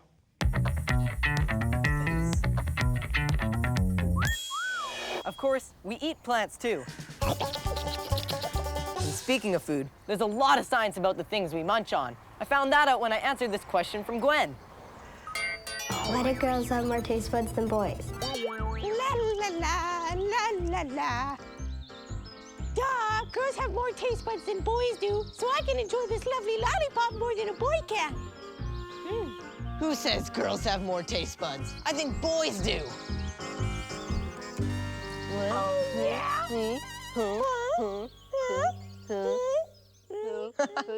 Actually, they're both wrong. There was a recent study done in Denmark. That's the country where Vikings came from long ago.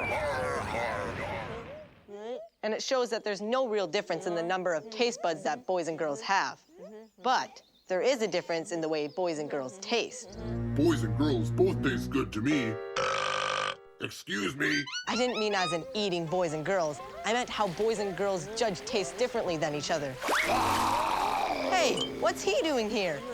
Get your own show. Yeah! Now, where was I? Oh, right. Girls can taste both sweet and sour better than boys can. So a lemon would taste more sour to a girl, but an ice cream cone would taste sweeter. Tasty. Need some sweetening. Much better. And I found out that our senses can trick us and make us feel hungry when we're not. Dogs salivate when they see food. As an experiment, a scientist named Pavlov rang a bell every time he fed dogs in his research lab. The dogs got so used to hearing a bell ring every time they got fed that eventually Pavlov could make the dogs drool just by ringing the bell without giving them any food. I don't like to waste food, but sometimes I have no choice. Like with this banana peel. I can't eat it, but I found out that science can help with that too. This is where my family keeps some of our slimiest garbage, like last week's leftover salad. Imagine how I felt when my mom said she was making my snack with this stuff. Let me show you what happened. Harrison, I made a snack for you. Harrison, where are you? I have a really good snack for you, Harrison. Where'd that boy go? Harrison, your good snack. Yummy, yummy. Harrison. Turns out the snack was just some berries from our garden. This is a special kind of garbage called compost, made from food scraps. When it rots, you spread it on your garden. It's like superfood for plants. How many habitats are in the world? How many habitats are there in the world? Let's see. I'm composting this banana peel to make nice, rich soil to grow something new. I found out composters are great habitats for tiny, tiny creatures. But all creatures, whether they're microbe or a whale, need a habitat. And that's a place that has shelter, food, and water. Just like this is my habitat. Check this out.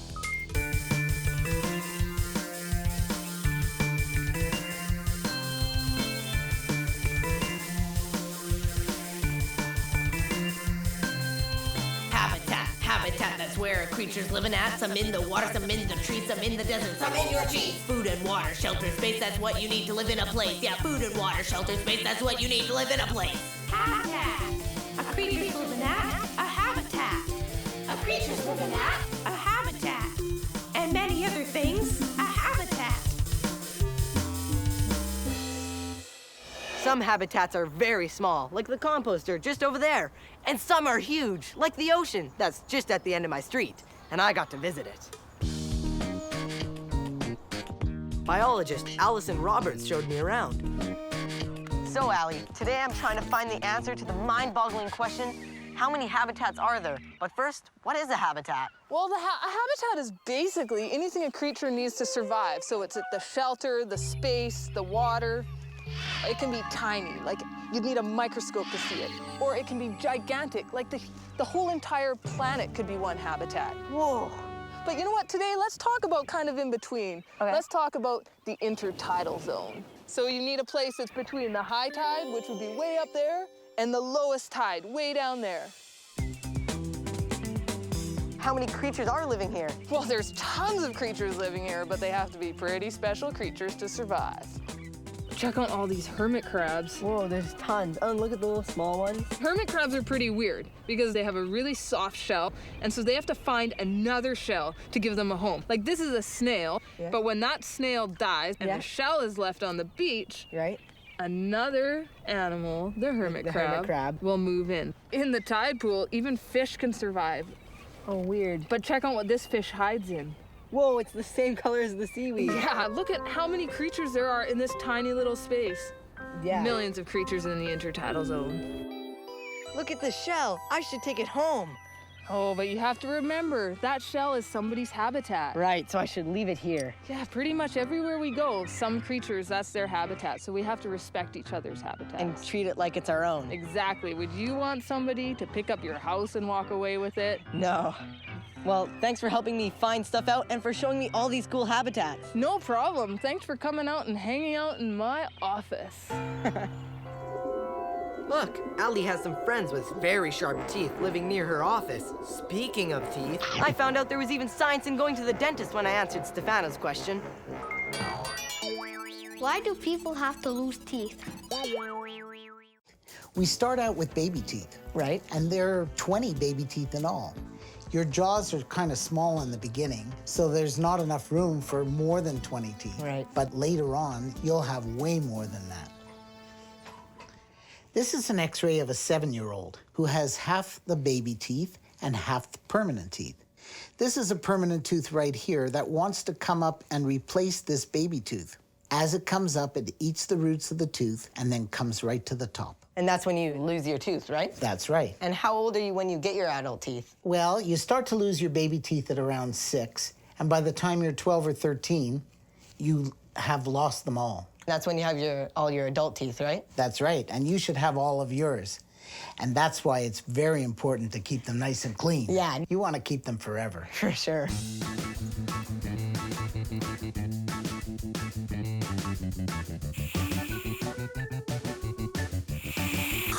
There you go.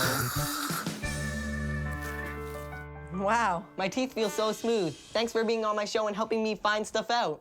My pleasure. I found out there's science right in our gardens when I investigated the answer to Austin's question. Why do spiders have 8 eyes? The better to see you with. If you had 8 eyes and 8 arms, imagine the wild drum solo you could play.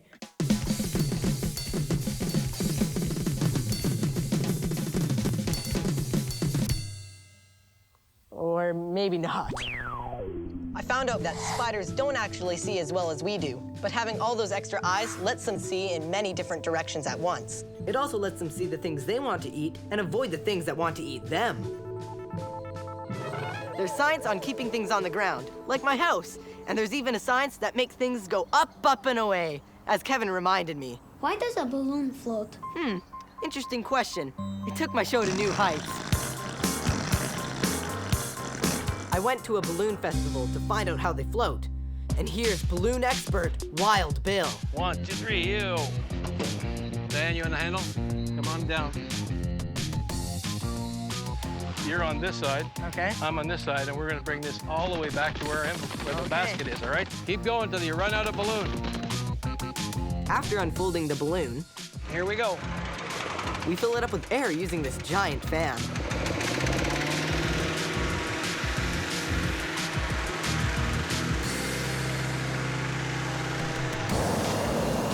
Then we turn on the heat with a gas burner. Hot air is lighter than cold air, and that's what makes the balloon rise. We're gonna go in, we're getting in soon. Okay, Harrison, come on board, right in here, man.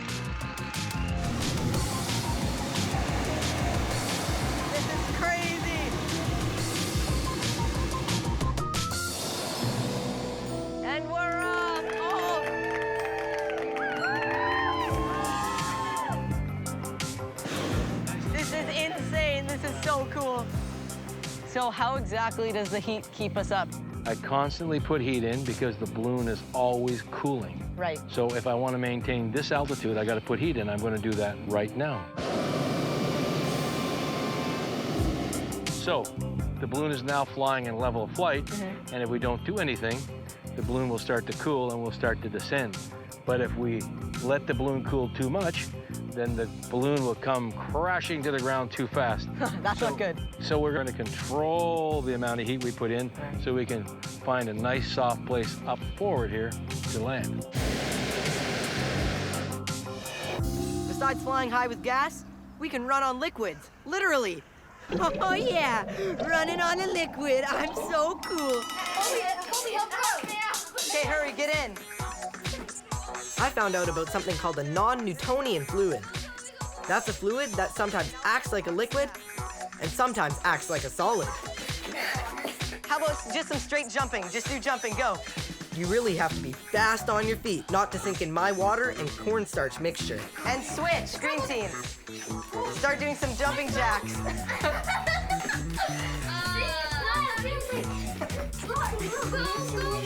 Now let's try 1 foot.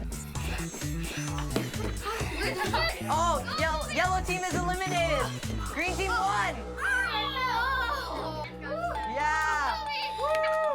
So did you guys think you could jump on a liquid? No?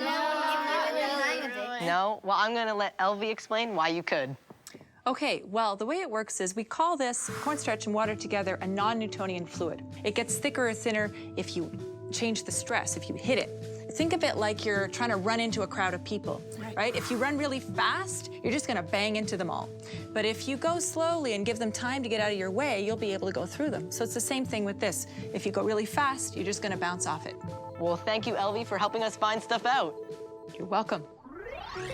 You know what else I found out? There's science in sports. Why does the puck go so fast in hockey after you hit it? This is a matter for the law. Newton's law, that is. Sir Isaac Newton may look like a judge, but he was actually a scientist. About 400 years ago, he figured out 3 laws that explain how things move. Pucks go fast on ice because they are hard and smooth, just like the ice. In professional hockey, they actually freeze the pucks before a game so they're even harder and don't bounce. So when a player takes a slap shot, the puck goes faster. To find out more, here's my great challenge! Today, my great challenges are Mateo and Stefano. Yeah. Awesome. So today we're gonna see how fast you guys can shoot a puck. Sound good? Yeah. The radar gun behind the net is gonna tell us how fast your shots are, okay? Okay. So the first shot we're gonna do is the wrist shot while standing still. Mateo, you go first. 66, that's pretty good. Okay, Stefano, you're up next. 68, nice. Looks like Stefano won this one. Yeah. Okay, now the last one is the slap shot, but this time you can move with it. 76, whoa. Whoa, 80. It looks like Stefano's our winner. Yeah. Congratulations. Remember Newton's second law? How fast an object moves depends on how hard it's pushed and how much mass it has. The puck is very light and it got hit hard, so it went fast. The first one was a wrist shot. Those shots usually have less power in it. And the last one, I got to skate up to the puck, so I got to put more speed and power into the shot. So how do you make a really good slap shot? Well, it's good to put your weight into the puck and all the weight on the front foot, right, and follow through at the end of the shot. Well, what I do is I transfer all my weight from my upper body down into my leg, and I take my shot and I follow through, pointing with the end of my blade where I want the puck to go. Awesome. Check this out. This was my hockey stick when I was only 4 years old. Of course, it's way too small for me now, but that's because when I used this thing, I was only this high. There's even a science in how we grow and develop over time, as I found out when I answered Priscilla's question. Why do seniors get wrinkles? To answer your question, Priscilla, I decided to go to a place that can make me grow up really fast. And here to turn me into a senior citizen is Stan Edmonds, head of makeup design for film and television here at Vancouver Film School. Hey. Welcome, Harrison. So why do people get wrinkles? Well, there's a lot to talk about regarding that, and why don't you sit down? We got a few hours to go over it. Sure. A few days ago, I went to the film school, and they put goop all over my head and hands, which hardened into a cast. Then they poured rubbery stuff inside the cast to make fake skin that fit my face and hands perfectly. Stan tells me that aging has a lot to do with gravity.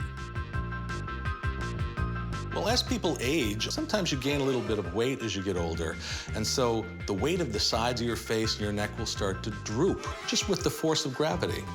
So if I lived my life upside down like a bat, then I wouldn't get wrinkles, right?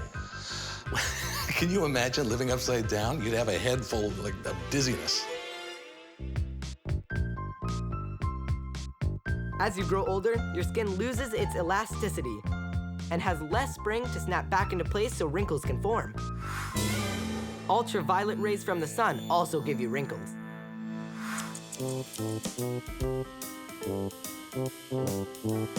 Kids don't get wrinkles for a while because they haven't been in the sun, they're young, their faces haven't moved and aged and weathered. So what can I do to prevent getting wrinkles and deteriorating? What you can do is drink lots of water. That's the #1 health and beauty secret. Oh. Use moisturizer and use sunscreen when you're in the sun. And now, for the crowning touch, boys and girls, the senior version of me. It's time for the big reveal. Oh, I'm bald and bald. I look kind of like my grandpa. You look like my grandfather. Really? I am your grandfather. Of course, before you can get old, you have to be a baby first. And there's even a science involved in babies and little brothers and sisters. I know you only copy me because you want to be just like me. Gross! I know you are, but what am I? I know you are, but what am I? Have you ever heard the expression monkey see, monkey do? Well, monkeys learn by imitating others.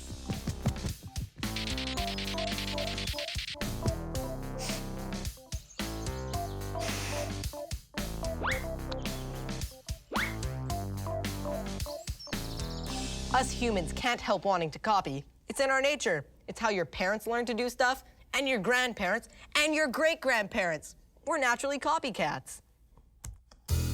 I know you are, but what am I? I know you are, but what am I? I know you are, but what am I? I know you are, but what am I? But what am I? I know you are, but what am I? I know you are, but what am I? I know you are, but what am I? I know you are, but what am I? I've learned a lot by watching, and copying too, and by finding out the answers to your questions, which gave me an idea. I think that answering your questions should be my science project. I just hope my teacher thinks so too. So keep sending them in.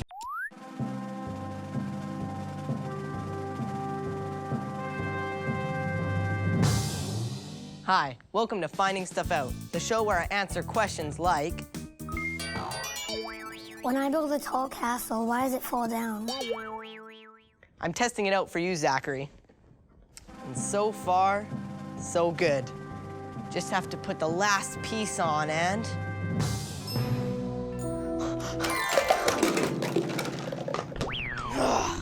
Almost had it. Well, Zachary, I guess I don't know why castles fall down when you build them tall.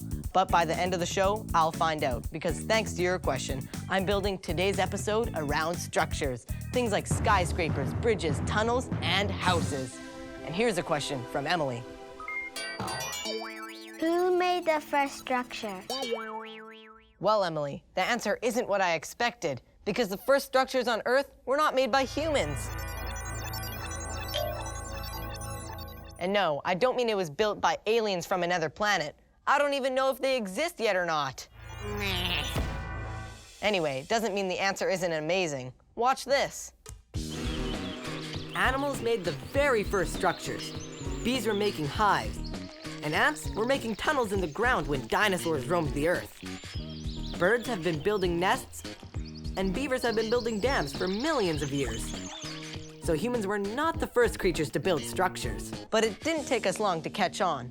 Which brings me to a question from Matthew. Why do people build houses? I made this cartoon to show why I think we do it. Check this out. Once upon a time, people didn't have houses to live in. Then our ancestors built simple structures like this lean-to. It protected them from the rain. Gronk nice and dry. Oh, Gronk getting toasty. Shelters also provided shade when it got really hot out. Oh, Gronk pretty smart. Houses also protect us from the cold. Houses also kept our ancestors safe from animals that wanted to eat them.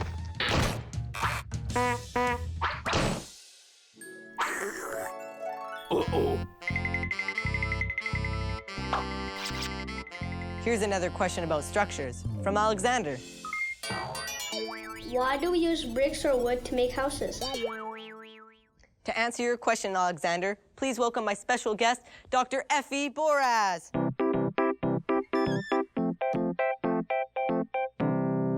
Hi, Effie. Welcome to my show. Hi, Harrison. I brought you something. A hard hat? I'm going to put you to work. Work? Huh. So Alexander wants to know, why do people use bricks or wood for building houses? Well, that's a great question. 'Cause historically, people would build with whatever materials they had around them. So if we had a lot of clay, then we would make bricks. And if we have a lot of wood, then we'd utilize wood. However, one material is more durable than the other. So to demonstrate this, I brought us some brick and wood. Okay. They were the same size and weight before, but Effie soaked one of each in water. I'm gonna ask you to weigh the dry wood first. Dry wood first. 354 grams. And now the wood that's been in the water. Wow, it weighs 515 grams. That's almost like adding another half piece of wood. So now let's try the dry brick. Oh, it's heavy. 1.97 kilograms. And the wet brick? Oh, it weighs 2.047 kilograms. The wet brick only weighs a tiny bit more than the dry brick. So what can we conclude from this? We shouldn't drink water that's been soaking in wood and bricks for 2 weeks? Well, other than that. That we should use bricks because the wet wood's gonna end up rotting, right? Right, because it's more porous, so it actually seeps up water. So modern houses usually use brick because bricks don't soak up water and eventually rot. But if you want to build something really big, you need something else, steel. So that's why you use steel for skyscrapers. Absolutely. Effie told me that skyscrapers are made of steel because compared to wood and brick, steel is stronger and more flexible. A skyscraper needs that because it can get windy up there. I'm gonna have you test that out right now. Wood versus steel. Let's see what happens when I jump on them. So let's try the steel first. So I just jump on this. It holds, but can I really jump on it? Oh, it's a bit like a trampoline. Right. Imagine, I'm like the wind pushing on it. Let's try the wood. Okay. Oh. It broke. Right. Unlike the steel, that isn't as strong, so it broke under pressure. Right. So does that mean wood is not as good of a material as steel or bricks? Well, they all have their plus and minuses, and you can try that out now. So we're gonna build a tree fort. Awesome. I'd like you to saw this piece of wood in half. Okay, I guess I should put my safety gloves on first. Absolutely. I'll help by holding this. Thanks.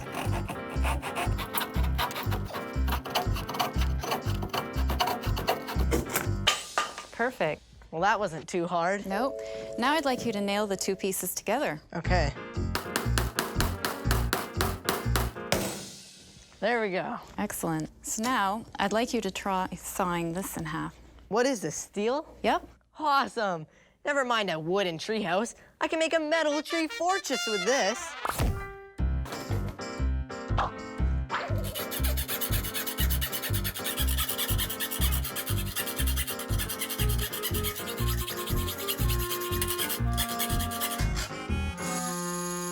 Is there a trick to this? No. I guess my dreams of a tree fortress are over. Well, you can still build a wooden one. really? Yeah, that's why wood is so popular with smaller buildings, because you can use simple tools to build. And wood is still strong enough for a structure that isn't super tall, like a house. Absolutely. Will you come back later in the show to help me with my great challenge? Sure will. Great. Have you ever built a treehouse? I thought mine was going to be great, but wait till you see this treehouse.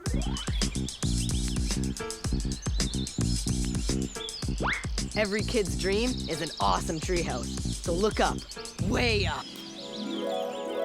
When I said treehouse, I meant treehouse. Now, this treehouse was not made by an ordinary kid. In fact, it was made by a big kid, someone named Tom Chudley, who's a designer and builder. Hello there. Come on up, Harrison. Sure. Oh, it's high up. Whoa, this is awesome.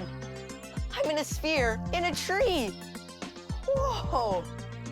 So, have you ever been in a ball before? I haven't. This is really cool. So why do you make tree houses? Well, you see, I think people should spend a lot more time in the trees. I think if people spent more time out here, they'd probably have more love for the forest and protect it better than they do. Tom gets his ideas for how to build his tree houses from the forest. And a lot of it's mimicking nature's way of doing things, like nature uses a nutshell because it's a hard shell and it can take a knock. And then you hang nutshells from a spider web of rope that's nice and stretchy, and the spider's web still lets the trees move around. Awesome. It's using nature's ideas, kind of. How do these tree houses stay up in the air? These are the ropes that hold the sphere up. Right.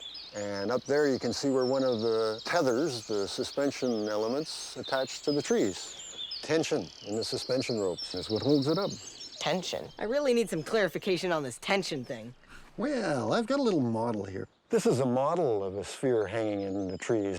When we put weight on this sphere, the elastics get a little longer. The elastics are in tension. Tension is a force that tends to stretch things. So I can hang on these and they're fine, right? Because And of you all put the tension on the rope and it lifts you up off the ground. Cool. So I see you have some guest books here. Does that mean people stay in these things? Yeah, we rent these out to overnight guests. In fact, we get guests from all over the world, and a lot of them leave great comments in the guest books. Well, thanks for showing me around your tree houses, and thanks for being on my show. Oh, it's been a ball. Thanks. There's something else besides tension that keeps structures standing. It's called compression. See the arches on this building? You see them a lot in castles. The stones at the top press against each other, making the building stronger. All this talk about tension and compression gives me an idea for a song.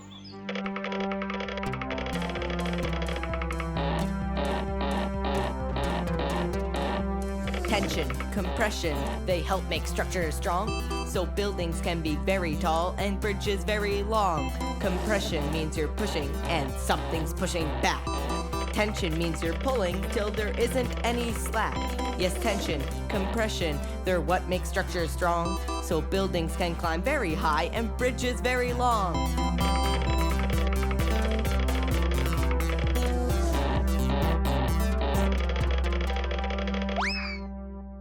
Now you can find out for yourself what compression feels like.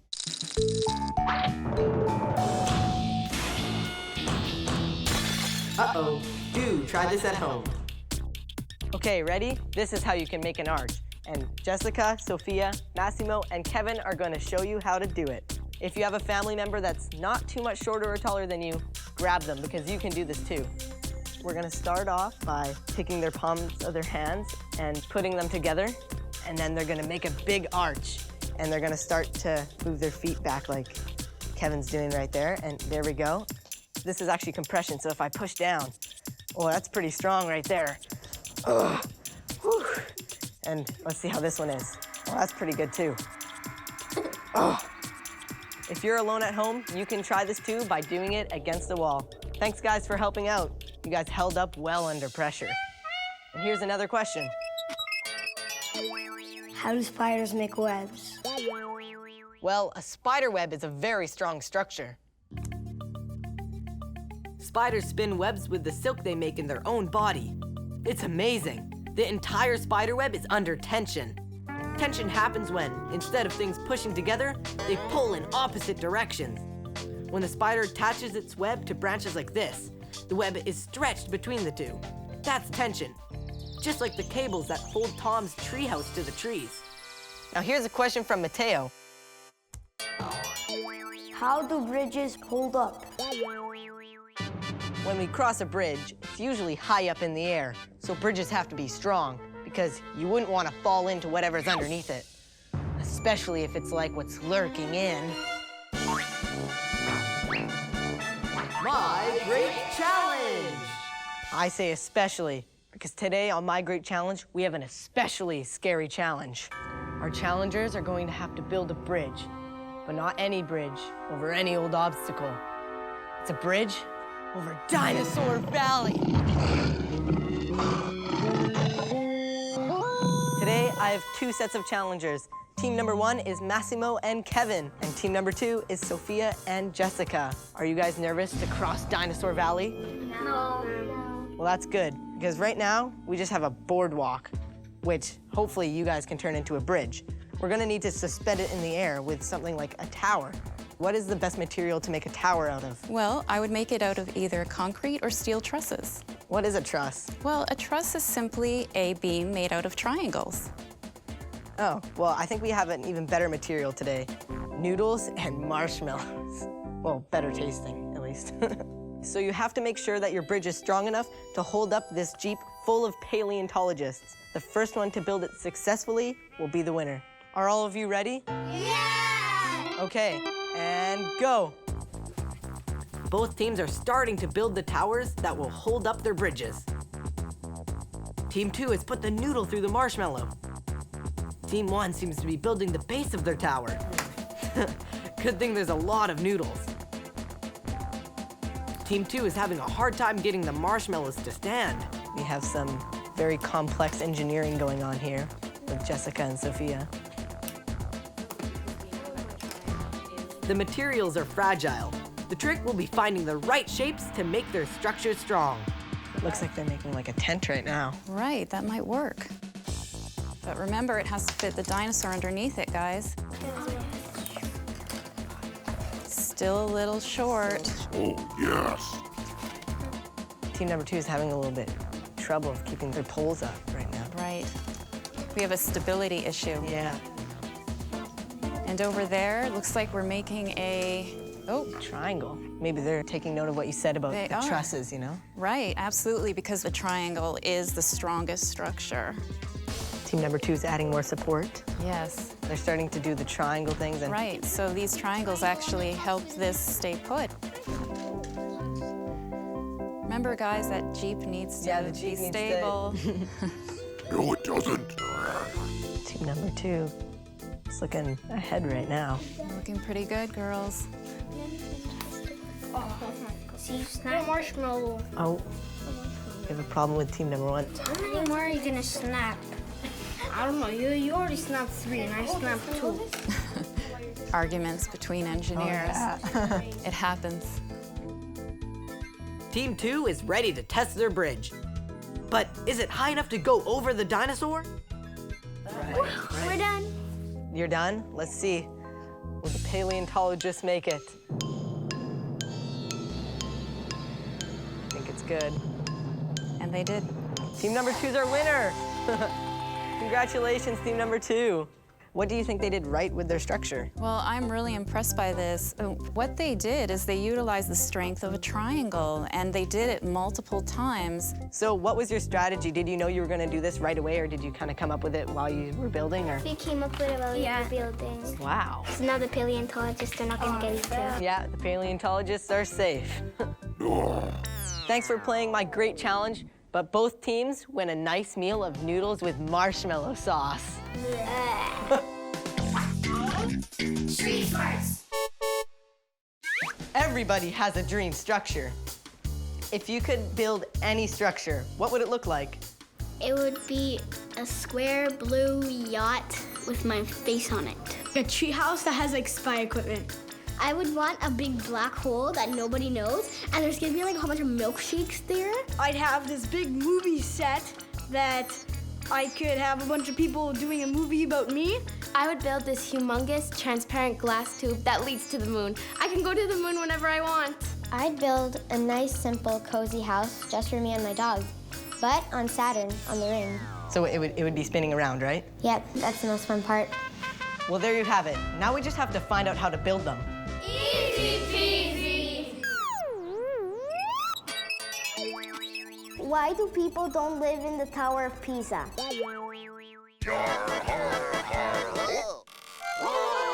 The Flat Earth Corner! Why don't people live in the Leaning Tower of Pisa? Because they don't know what they're missing. That's why. What a change from boring places with level floors. You'll always find your marbles in my tower. And if you buy now, I have a nice little unit on the top floor that I'm selling for 20% off.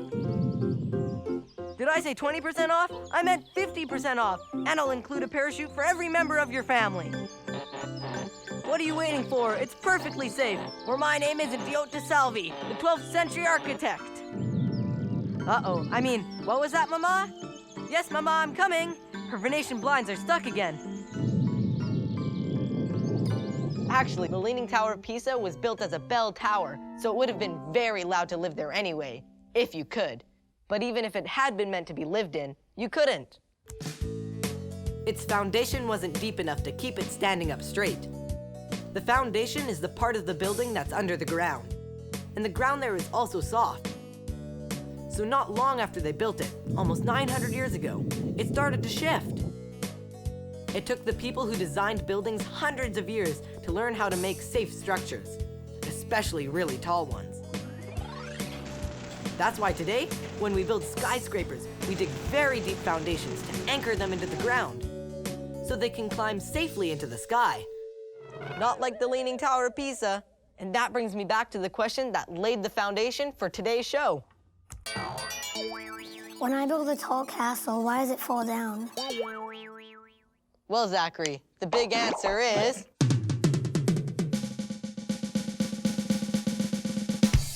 gravity. Gravity is what keeps us from being flung into outer space. So if I throw my drumstick into the air, it comes back down. Thanks, gravity.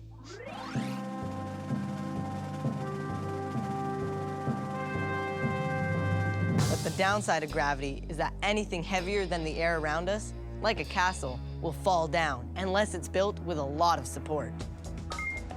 After many years, wind and rain and heat and freezing cold can weaken real castles and other buildings. So if we don't repair them, they might fall down.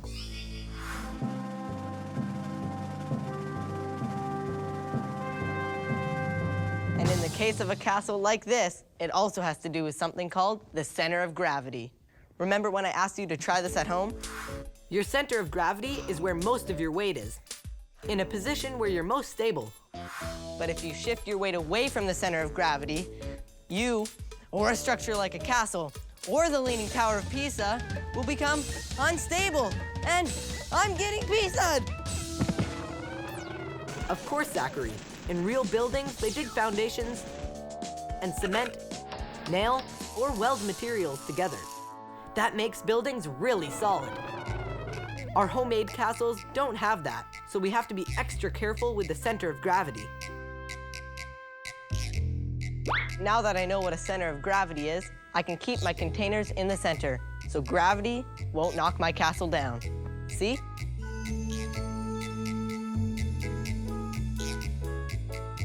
Yes! Ta-da! Oh well. I guess practice makes perfect. Thanks for watching Finding Stuff Out. See you next time. I wonder if my neighbors have a beaver that I can borrow.